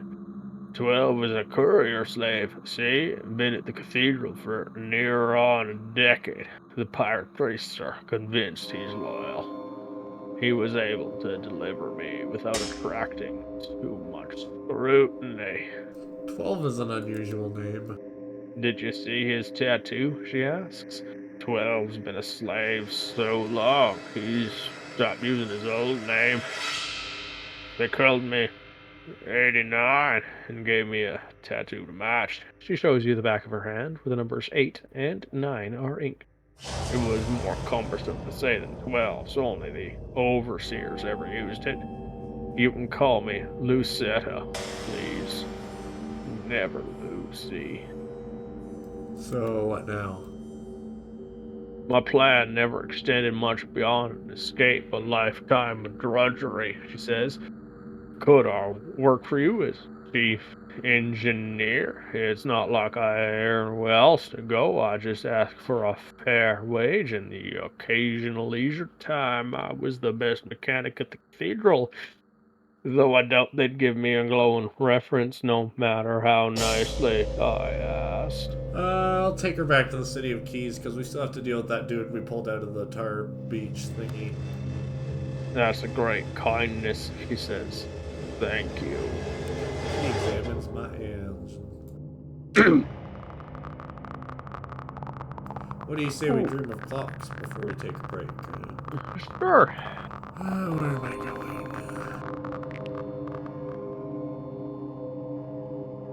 going? Stream was having a fit. It could be 2:04. We don't got a train nearby.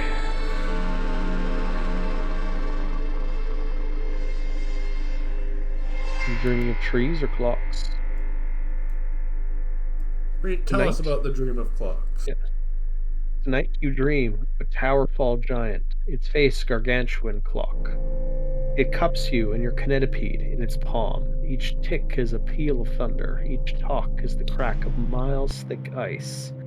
Everything else around you is colorful, shifting, kaleidoscopic madness. Streams of light, objects come together and come apart.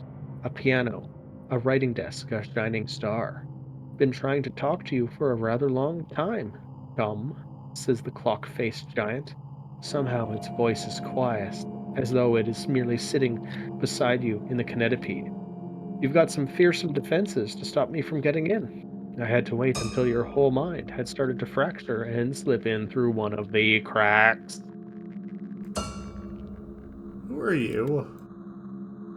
I am more bizarre, says the entity, the clock-faced god, one of the sanctioned nine. Don't fall to your knees in terror or awe or anything. He pauses. The second hand continues its relentless sweep. It was my followers who stole your memory. The memory you retrieved was a different one. It contained a little sliver of me, just enough to get inside your head. What do you Forever. want from me? I want to give you two things, says the clock-faced god. Thing one, a warning. Do not listen to Persephone. Thing two, an ultimatum. I know you want to escape the house. The only way you can do that is to destroy it. The mad sky around you splinters with visions, fire, screaming faces, shattered glass. I can tell you how, says the Titan, but I can't speak to you again until you've come a little closer to understanding the house. Keep exploring, keep investigating, keep writing. The more you learn, the sooner you can dream of me again. Tick tock, tick tock, tick The god begins to close tock, its fist. A shadow tick falls over the kinetipede. tock.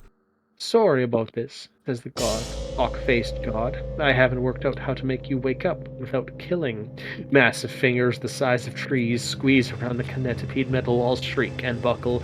A moment of suffocating darkness, an instant of agonizing pressure and pain. Tick, tock, I fall tick, out of bed, gasping for tock, breath. tick, tock. Yeehaw.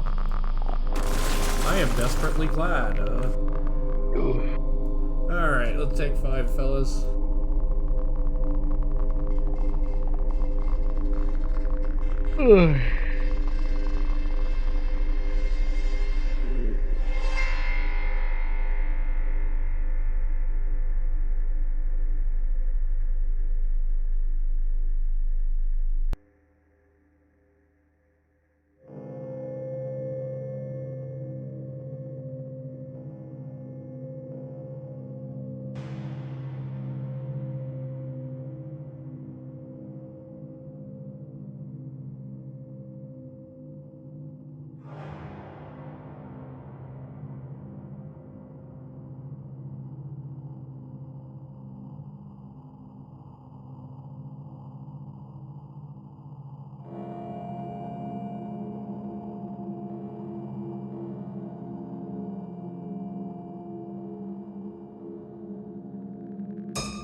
+5 to sanity rolls is that sadly we're playing a Call of Cthulhu variant called Necromunda, and that's just increased the DC check by 5. Enjoy.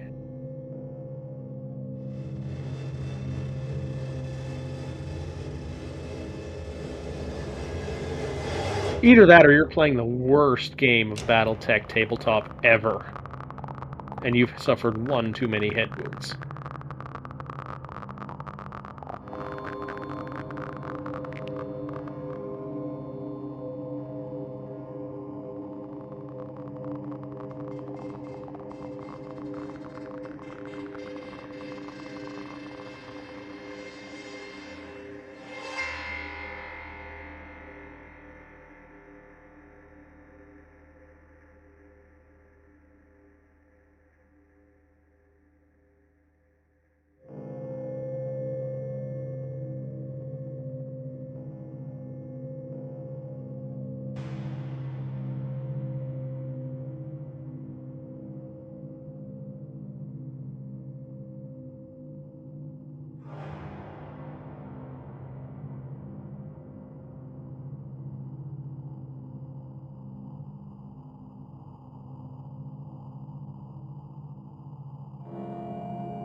Bro, I've found so many doors tonight.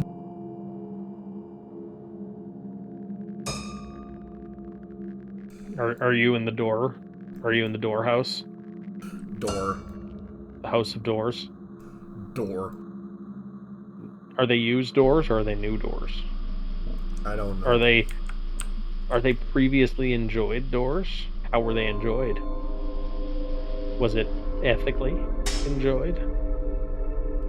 Alright, I can't level up while I'm insane.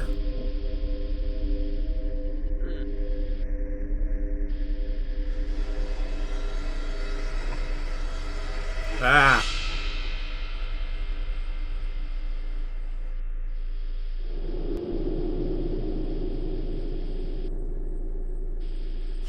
So as I said earlier, when most of you weren't here, this is probably going to be my between games game. Because I've got a new 4060 coming, so as soon as that arrives, I'm going to start streaming Alan Wake 2. You'll be like more upgraded than I am, and I just upgraded 2 months ago. Yeah, I got a really good Christmas price. Yeah, I paid about $350 for a what the hell is it? RX 6700 AMD. It's like Nice.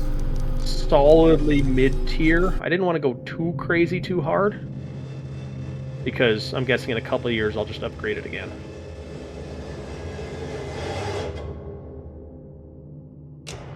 Got a couple nice M2 drives though. For God's sake, let's rest.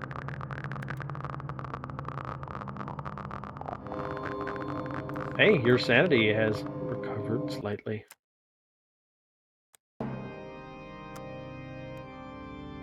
No, we don't get to keep hearing the Geiger counter in the background anymore? Nope. Same. The villagers of Morbus warn of strange going-ons at Cancrum. The villagers of Cancrum warn of strange going-ons at Morbus. Let's fish for gravestones. Chris, tell us what we found. For a long time, all was silent on these banks but for rushing water. Your crew talk, and laughter shatters that. You lie back and look at the distant ceiling. Eventually, and far too soon, something snags your net. A tombstone from another world, stolen by strange currents. You haul it in. He loved woman, wine, and whiskey. Now he's down under, more faded than frisky. The raucous noise and joyous notes did error bound. No courts of law would find his judgment truly sound. The fuck,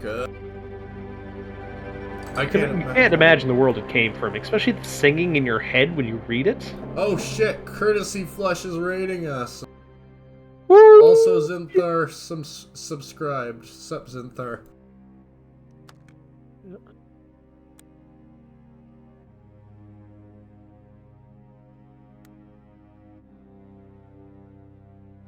How do I unlock a specific emote? Gotta unlock like that emote.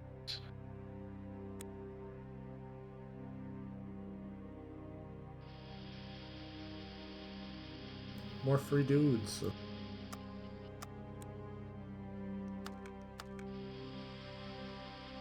Anywho, so thank you, Courtesy Flush. Thank you very much, and please feel free to dump on us more often. How he do that? Let's listen to one of Henry Delgado's monologues, Chris. I guess we shall. Dr. Delgado cackles, snarls, and throws his hands in the air. He makes wild proclamations about science and mutters about the foolishness of those who oppose him. Occasionally, he poses so dramatically that he trips over his lab coat, falls over, and has to dust himself off with as much dignity as he can muster.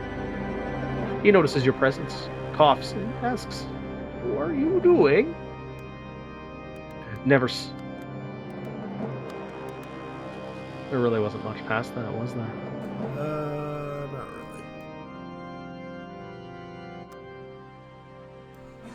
really. I convinced her to stop making predictions for a while. It's not like knowing we're doomed has ever made a difference, eh? I hear you. Might as well let the children play. She grins. For once, you're sure that something other than madness glimmers in her eyes. She was excellent at her job.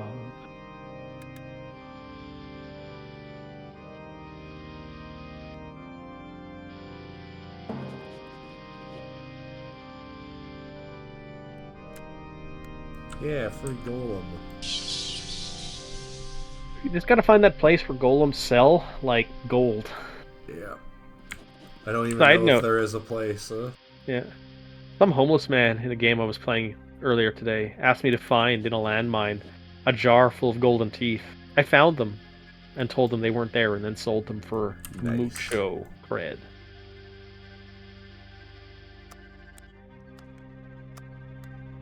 Mucho cred. I am very efficient at recruiting these people. Easy come, easy go. Sometimes they show up, sometimes they die of horrific.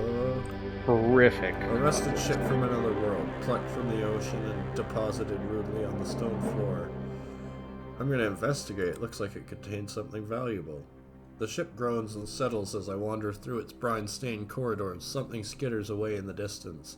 Success! In an emergency box, I find an intact orange flare. Looks like it still works.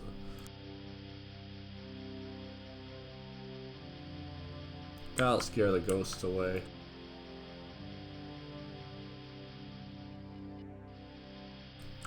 Yeah, saying "oh shit, free boat" is kind of like saying free free debt,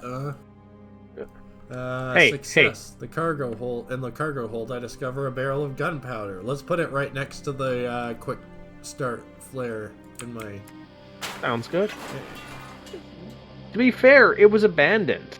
Obviously, it's free. It's been abandoned. It's salvage. No one can deny that. Now. You don't want to visit the sailing boat? No. But it wants to visit you. The last visit you'll ever make. No. I mean, if someone was to offer me free Nog, I'd take it. Nog is a gross word. Never say it again. Imagine you're chasing somebody down and they just throw out a whole golem, huh? Yeah. But Nogalicious. Noglavicious. The Lord of Crows. Tell us about the Lord of Crows, Chris. As soon as I see anything on the Lord of Crows. There we go. A shifting black pillar dominates the room, writhing, contorting, as though in agony. As you approach, you see glinting beaks and mad eyes, and here or there, the shape of a wing. It's a 10-mile-high tower of conjoined crows fused together at some skeletal level and draped over a vast beak totem. There must be millions of birds here tormented by their unity.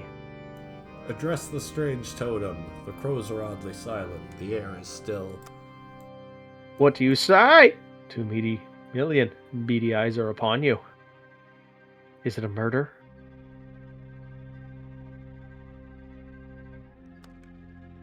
Your joke is greeted by utter silence. Huh. Tough crows. A flock of crows detach from the mass and descend upon you, ripping and tearing and consuming. And that's it when is I save scum.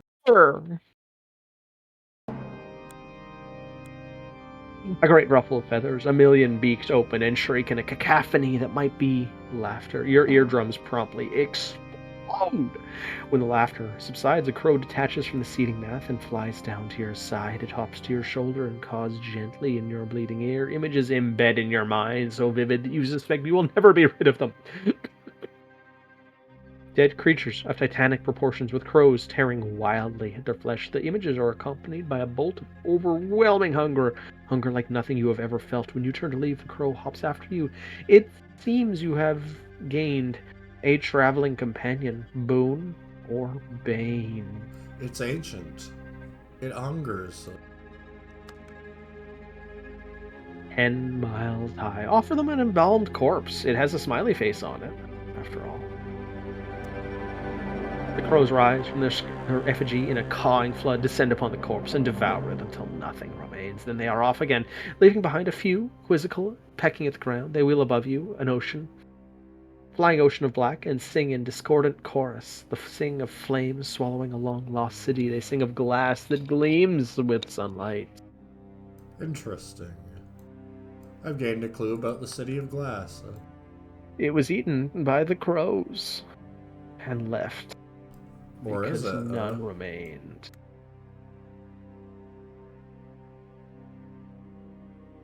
A dry meat. Rip and tear until it is done.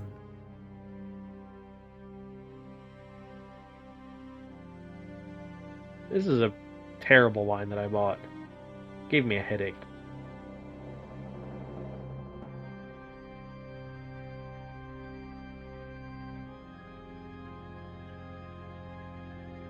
Alright, let's just travel through our fetch mirror. Does the mirror fetch you where you need to go? Indeed.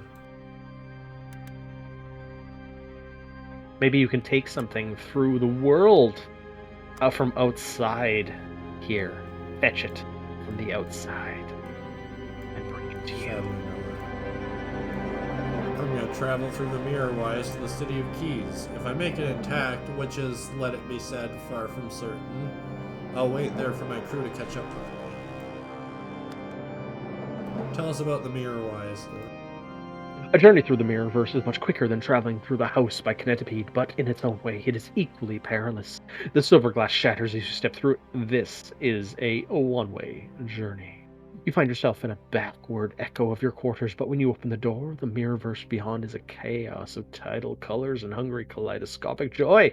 Your fear grows beneath your feet as prickling blades of violet grass. Except for those pockets solidified by an in-looking mirror, the Mirrorverse is shapeless and changing as a capricious sea. What will be your anchor? Lie, guile, lie until the truth is true. Obviously, that makes the most sense. Courage. The grass wilts. The mirror wise holds no terrors for a poet. Mirrors are a natural home for both joy and despair. So many emotions pour through the glass, and it devastates the world beyond. The Mirrorverse reacts mindlessly to any traveler's psyche. Your total lack of fear makes you an oasis of calm. You watch the events around you with unabashed, unafraid interest. Rains of purple meteors on a billowing sea, splinters of crystal battling each other in the heavens. You may have lost some sanity, but don't worry about it. You weren't afraid anyways. It's fine. The world seems painfully pale in comparison, though. Almost unreal, if you will. Alright, let's drop Lucetta off. Kick her off the boat! She nods to me. If you ever change your mind, I'll happily join your crew as chief engineer. Until then, goodbye. Let's wander the streets. Oh no! It's the feral youth trying to get me to buy a newspaper. Read all about it. Fine. Next time they won't be so lucky. I know. They were pretty lucky there. Alright, let's write some freelance articles. Make some cash, boys.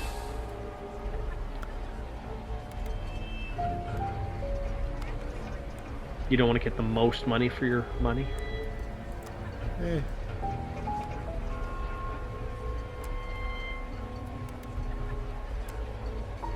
How do you know which one to choose? You'll understand in a little bit. You should never go in with the hollow trumpet, always, because they pay the most. You'll understand in a little bit. Understanding is for those with sanity. We have left that behind us. Oh look, a letter from the hollow trumpet. Keep listening to the murmurs. They will never lead you. Read the letter. We are all pleased by the loyalty you have shown the Hollow Trumpet. We reward loyalty. We would like you to work for us on a permanent basis. There is much demand for travel writing from our readership. You would make an excellent correspondence on foreign affairs. You may have received letters from other publications, The Pioneer, or perhaps The Key Details. We would like to reassure you that we are, for our writers, a salary and a readership that far outstrips our competitors. If you are interested, please report to our office in Revenant Street. We will not accept any work from you until you have responded to this officer, Vanian Mandible, Chief Editor. Yeah, so that was the point that I was trying to make. Are you trying to receive offers from all of them? Yeah, so I can let you all decide who I go with. First come, first serve. Or just don't respond to any and be banned from publishing across the entire city. It is an option. Oh, do you want to read the poem to the little father? A poem to a little father. In elder time before the self did dream form, born a parent, the hourglass will always assure. I am brought to this lyric by abandonment and steam. I will miss your handsome hand, now lost at lore. Oh well, bye-bye poem, bye-bye. I was very apprehensive of that poem because it rhymed like a door and door hinge.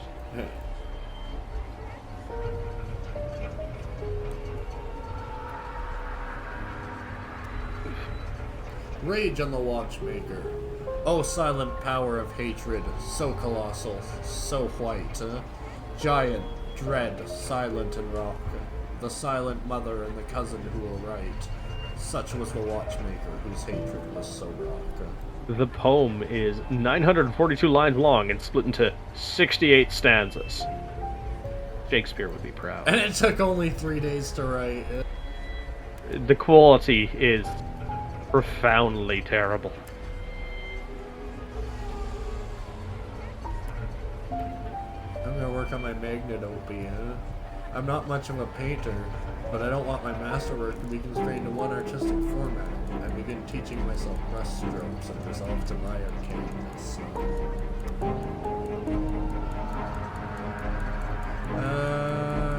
I desperately need to get out of this hellhole I'm sharing with another family, so fuck it. Let's buy a new house. On second thoughts, gosh, that's expensive, but it's on Grief Street. One-room apartment above a dingy tavern on Grief Street. Now you are broke. Yay! Oh, nice! I got hired to write for the next Metal Gear Solid game since I'm so good at writing. This is good news, Mnemonic Man.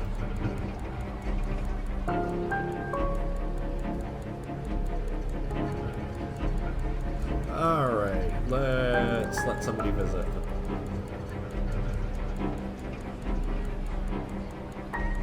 I forget who I replaced Banjo. Oh.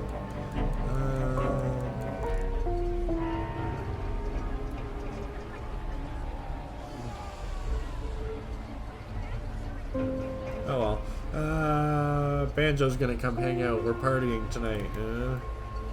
I'm in. Sounds like fun. Banjo arrives more or less on time and saunters through my door with an exaggerated tip of the hat. A lovely place of abode you have here. I appreciate the chance to look at the wallpaper and such, but I think it's time we went out and caused some trouble. A whole variety of arrestable offenses. You in? Yeah. Banjo's face can barely contain his grin. That's why I work for you, boss, despite your appearance, personality, and like the whole you. I'm joking. You have a great personality. Come on. And by personality, I mean you got a lot of money. You sit in the gutter with a couple of tramps telling stories and singing songs. You sneak into a society dinner, and Banjo sets off firecrackers beneath the table. Then Banjo leads you to Twilight Gardens. He wants to break into an upper-class house. No theft, Banjo insists. Just pranks. Alright. You steal a stuffed porpoise from a wealthy household, dress it in lingerie, put it on the neighbor's bed. Your next break-in is less successful, and you flee the area with watch officers in close pursuit. After ducking down a side street, you head outside the Pauper's College. What laughs? Banjo seems more alive than you've ever seen him. I would call it a night. Now let's break into the Pauper's College. Up in the ante, eh? You end up in a dormitory with a group of drunken students who are attempting to summon a unicorn from another world. You don't think they succeeded, but when you wake up the next morning, you find a rhinoceros the size of a corgi nuzzling your chest. You look across to the other bed, and you realize Banjo has a spiraling white horn growing from his forehead. It crumbles to dust when he touches it. Banjo's in love with the little rhino. He comes up with a dozen names for it in the space of half an hour. It's a house hippo! We got a house hippo! Hey, it was previously a hippocorn, but it lost the horn. Banjo stole it. Oh yeah. That's how it shows ownership. It gives its horn to its new owner. Where is it? Seek emotional support from pets, huh? Do I want to hang out with the persistent crow, or do I want to hang out with the house hippo, Hey, crows are great at training to pick up all the shiny things in the neighborhood and deliver them to you. Alright, let's teach a word to it, Ease, money. The crow refuses to learn words that aren't obscene. It squawked ribbledies keep everybody amused. Bugger! Bumfluff, Is bumfluff just like toilet paper that's not been tossed? I don't know. The more we know. House hippos sleep about 15 hours a day. The other 9 hours, they are raging in violence. There's no way I have enough clues. I guess that was maybe a big, important one. I'm sure it'll be fine. What can happen if we just quickly end the game right now? Just a list of them, the crows showed me a vision of flames swallowing the long-lost city. Your clues. Someone told you the city burned down. They sang of glass that gleams with sunlight. Jeez. And then somebody threw it outside into the garbage. Not the indoor garbage, mind you, the outdoor garbage. Where the actual big garbage pile is. Because we only saw the indoor trash bin. We never saw the, we only saw the indoor trash bin. We never saw the outdoor trash mountain. The blue-eyed governor's man is missing. So is his armchair. How did I piss them off? What happened? You can't tell. Oh, was it the break-ins and stuff? Hang on. Just give it a moment or two. That's a problem. I'm sure it'll be absolutely fine in the long run.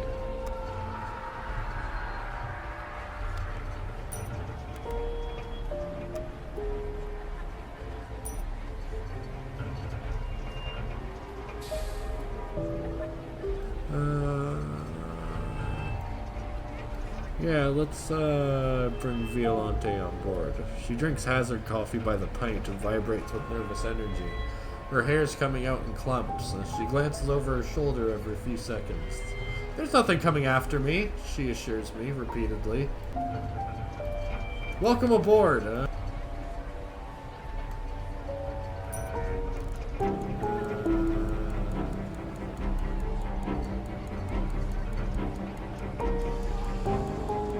Heck, no doctors.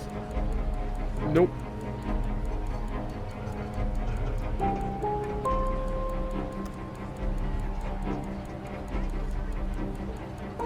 sell some shit.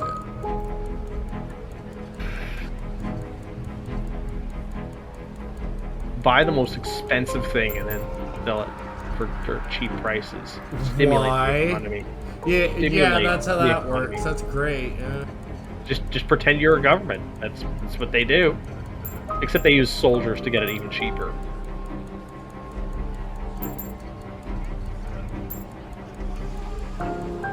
It'd be really nice if this screen showed you how many of those items you had. Yeah, that's alright though.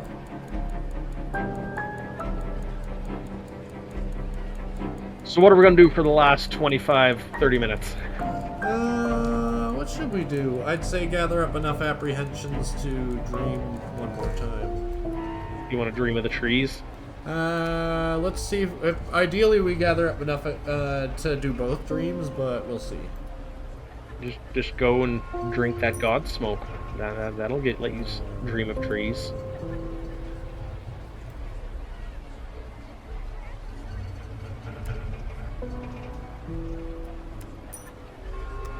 Glory, glory.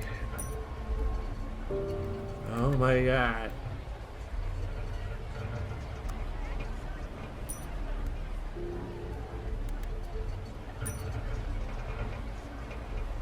I literally already replaced you.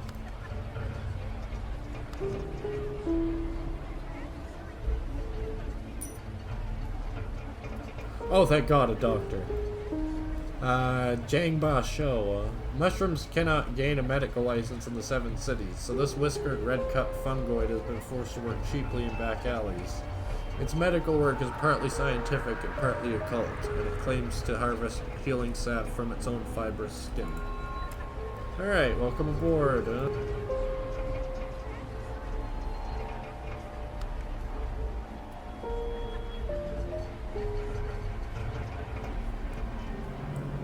Which way should we go? Let's go to Carnage and Rest. Seems like a place that's got a bad name. Not a bad place to visit, just, you know, it's got a bad name. Yeah, I'm sure it's fine. Sort of like, you know, Duff. Like, just going to the town of Duff. It's not got a good name. Probably full of duffers. But, you know, Duff is... They've got some streets.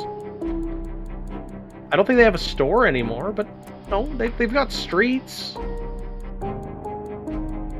A rail line passes through there, but there is no grain elevator anymore. Yeah, we'll start these concerns another time. Next time we play. It's an orb! I could take him. Yeah, let's do it. Hey, we gained a friend.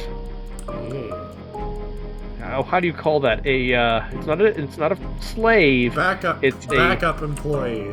It's an involuntary employee. It's a backup employee. It'll be fine. Yeah.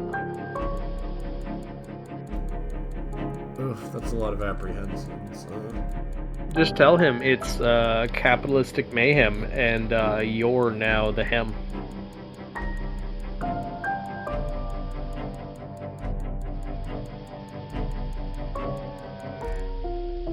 Trimming the fat from efficiency.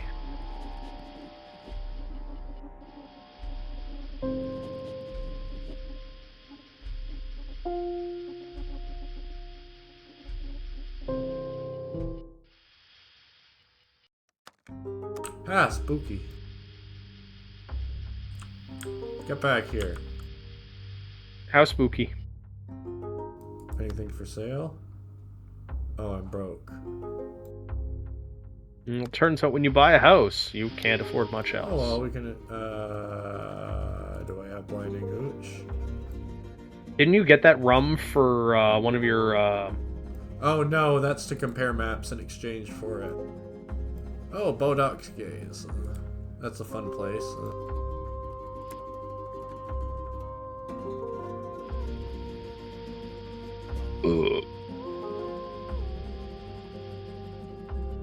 Bagger.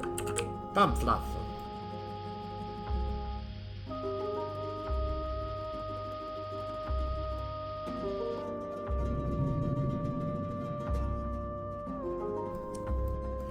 Tell us about Carnage and Rust whenever it decides to let us.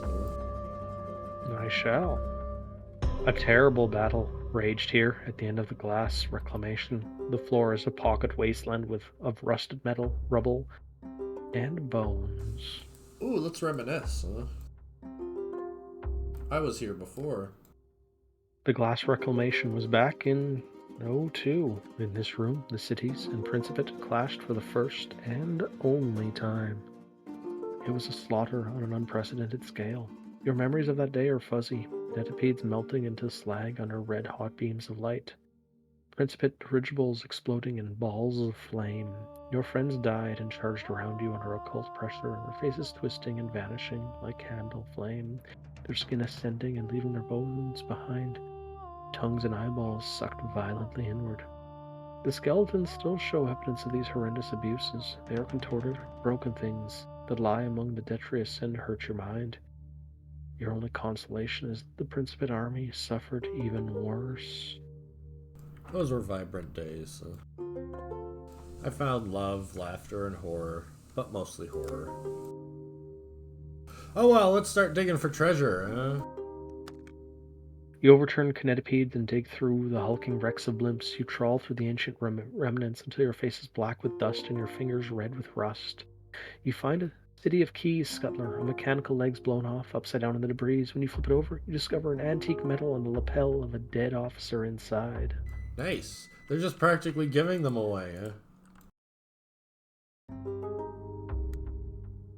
It's priceless, yet also worthless. Yeah. Perhaps the right customer can help you decide which. Maybe one day I'll open a museum and stick it in it. You don't know. A British museum. A pittance. Ah, spooky. Why do I keep looking in the water? Ah! Because water is the fluid of life. Water of life. It flows. I should probably repair this hull soon, huh? Right out of your head. Considering I'm one mismanaged you would repair your hull, but you have no money anymore. Yeah. Well, considering I'm one mismanaged combat away from eating it, huh? Well, you blew your hull on some brand new digs, so. Anything for sale? Oh. Oils and perfumes! You can't afford them because you have no money. Oh shit, I need them, huh? Well, sell something. Bitch, I will. Can you sell something to him? No. To him?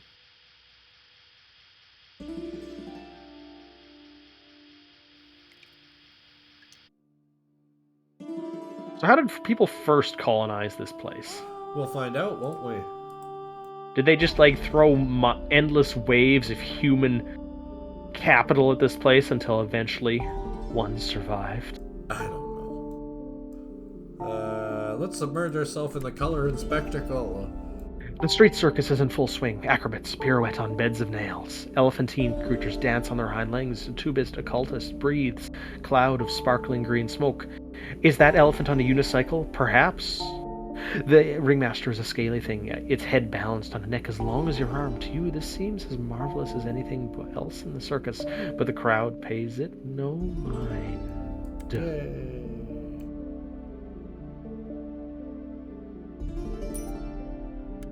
Princess Menagerie is just there. Yeah, it's a menagerie. Out and about. There. Survivors are rare.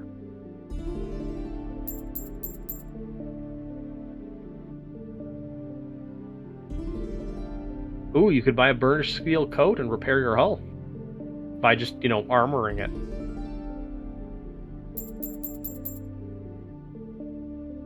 Do we have money again? We have money again. We have money again. Yeah. Repair your damn that hull. Dangerous beast, otherwise I'd sell it. 154 gold to repair your hull.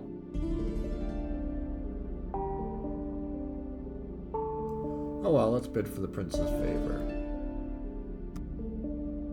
Rumor has it that one of the prince's hands shall be attending a party at a grand estate in Bolivia's Boulevard. This would be a perfect opportunity to get close to one of the prince's closest advisors. You don't have any invitation, of course, but that shouldn't stop you. I'm going in anyway. The Dolphin Man stares at your forged invite with a look of perplexity that slowly transforms into anger. He demands you get out of his sight before he calls the prince's teeth to haul you away to a dungeon somewhere. Jesus. You have been rumbled. Well, maybe I can sell him some information or something. We got in before. Yeah, but it used up one of my reputation. Repair your hull. Just do it. It's maintenance. Do the maintenance. Do the maintenance. Or, just don't get caught in the dark and be slowly consumed by fears made real. Not even your fears, just any fears. Yeah, I'll visit the upper areas to get the apprehensions I need to do a dream. Yeah, I don't think we're going to get 2 dreams done tonight. Nope. I do need to pick up some drugs, though, at the drugstore.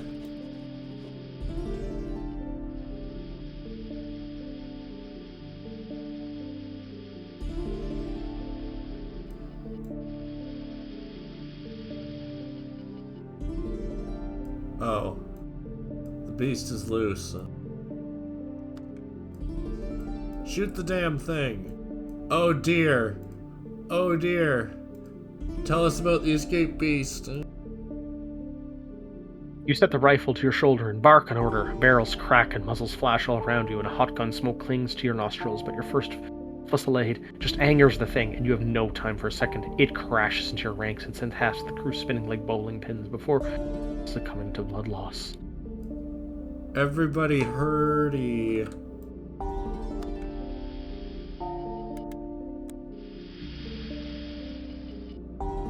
You may have 1 fuel, huh? Fuel!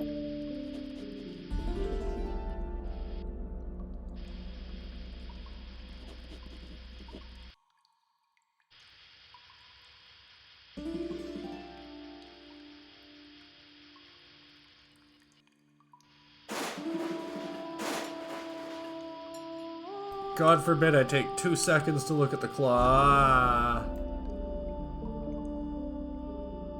Tell us about the Hecatomb collectors. In just 1 second, my Discord screen decided to go black. Oh no.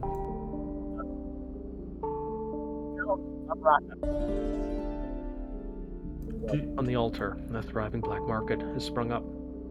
Hecatomb collectors will kidnap victims throughout the house and bring back his sacrifices for sale. Who knows which madmen, dead god, these ruffians plan to sell you off to? The broken glass swan, the stone cradle, his ancient obliqueness, tobacco man, or simply the highest bidder. Remember, smoke camels. How about a bizarre effigy? There you go. Bye.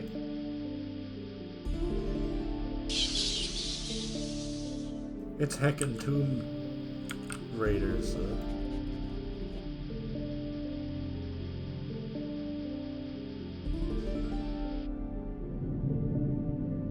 Expel!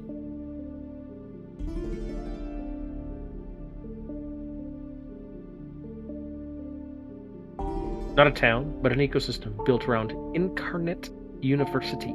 This is the Principate Center of Learning, where the scholars become beasts in their attempt to outpace death. Neat. The scholars incarnate have been criticized for dangerous occult practices. Strange things have been born in the library. All scheduled contests and games between the Paupers College and Incarnate University have been called off after outbreaks of violence leave 3 students dead. Oh well. I want to buy some meandering treaties. You mean, yeah, that one bit my tongue. Let's attend a lecture. The lecture hall is nearly empty, and Professor Hassan trips as she sets up the slides. She is so junior a scholar that she's still human. This lecture will concern otherworldly afflictions, says Hassan. She describes the diseases that visitants can bring to the house from other worlds. Mummer's frenzy, tooth retreat, Flint's pox, inner swarming, rag skin, syphilis, and of course, the plague. Hassan argues that the Principate suffers particularly badly from these diseases in comparison to the cities. The cities imprison their visitants in Kennedy Yard, quarantining them. She argues the Principate needs to adopt a similar policy, and soon. The few students attending the lecture stand and walk out, muttering their displeasure. I'm going to point out the ethical flaws. Of course it has flaws, but pragmatically speaking, it's the best option. I believe even the corruption and the scars of Shang can be traced back to visitant-born city sickness of some kind. Even if we disagree, I'm glad you debated the point, and did not discount me entirely. Forgive me for asking, but are you a member of the faculty? No, I'm an intercellular traveler. She sighs. Oh, no offense, but I'd hoped a fellow academic was willing to talk to me about this for once. Still, couldn't we talk further over a meal? Sure. I enjoy a long, pleasant evening with Hassan. She's always finding a new excuse to touch her knee or shoulder or hand. Things progress naturally. In her dimly lit room, Hassan is nothing like the self-conscious professor you watch stumble through a lecture. Her conversation is scintillating, her wit deadly, and the touch of her lips is electrifying. She draws you close and snuffs out the candle. You pass the night together, clutching, sweating, gasping, and laughing at the occasional awkward mishap. Finally, you both are spent. You pass the rest of the night in a dreamless sleep. Nice. Bangin'.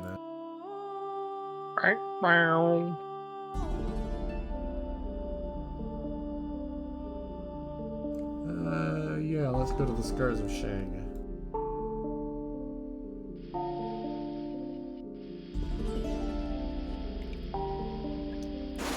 Ow.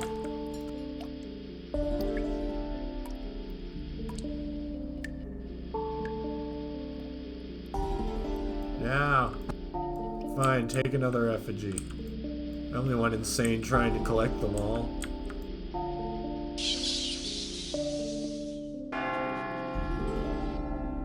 Oh, good job. Good job, Sandy. We're proud of you.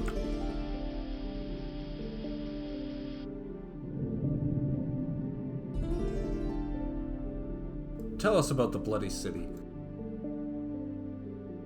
The City of Blood. The city is corrupted. Streets and buildings alike are gouged with deep, oozing wounds. It is a shocking sight to see the parting of the imbecile stone, exposing human-like cavities of flesh and gore. More wounds opened by the day, but some heal, leaving pale lines or puckered indents. The scars of Sheneg earned its name with blood.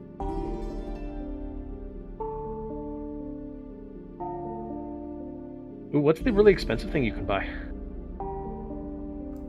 Surprise guest golem launcher. A favor to the Principate military. Why fight when you can send a combat golem to do it for you? You've got enough spare golems. It doesn't actually use up golems. It should. Let's explore. Chris, keep reading. The High Temple to the gods forsaken has split open messily, an overripe peach is strewing gouts of blood and marble onto the streets below. Crowds of the concerned are gathered or at the wound edges, pushing them together, gathering buckets of blood and hurling them uselessly back at gaping wound. I'm gonna try and help out. You join the wall pushers heaving against the marble with all your might, while the bucket swillers sloth. Blood back through the gaping wound. It is hard, messy work after your 14th stringing mouthful of blood. You step back, muscles aching. No more. Oh well, we tried.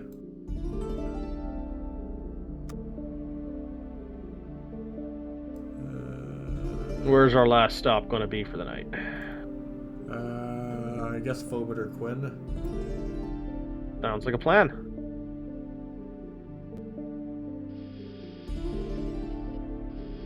Oh, never mind. I guess the last stop will be Dreamland, won't it? I guess it will be now. Let's dream about clocks. Onward, you urge your kinetipede forward, your heart light beating back the darkness. One of the legs stops, sunk into a deep trench. When you clamber out to have a look, the floor is curiously soft beneath your feet. You look up. A clock fills the sky like an overbearing sun. You are stranded on More Bazaar's hand once again. The miles-long trench is a palm line. You've looked, you've learned, says Morzabar in his and her quiet, androgynous voice. I slip back into your mind, though one of the leading cracks. Are you ready to help me destroy the house? Why do you want to destroy the house? The house has become a vast, hungry parasite, says More Bazaar. It predates on a million other worlds. It snatches things and people from their proper places and drops them in the dark. It was never meant to be this way. He and she pauses for a moment. Tick, tick, tick. And that's not the end of it. The house does worse to other worlds than merely steal from them. But that is an ancient crime, and one I am forbidden to speak of. The house's depredations will never end. Not unless we end it together. Why should I help you? In truth, I do not mind whether you help me or not, says More Bazaar mildly.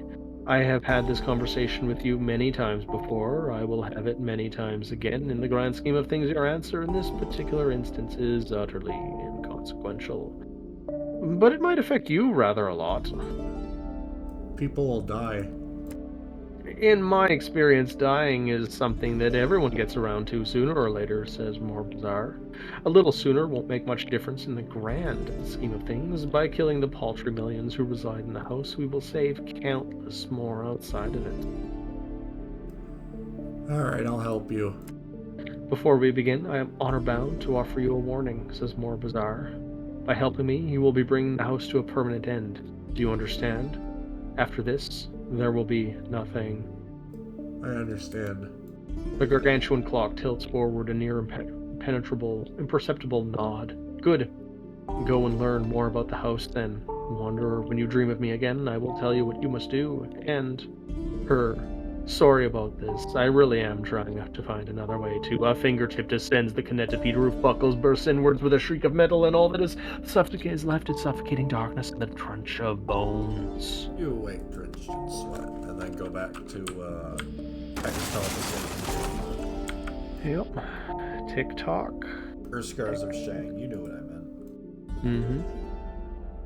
Anywho's everyone, I hope you're having a wonderful evening listening to WBPL here, but this is the time for me to sign off and try and save what's left of my voice for whatever raucousness I get up to tomorrow. I hope you all have joined the Aux if you're so inclined, and listen to us on the, the podcast.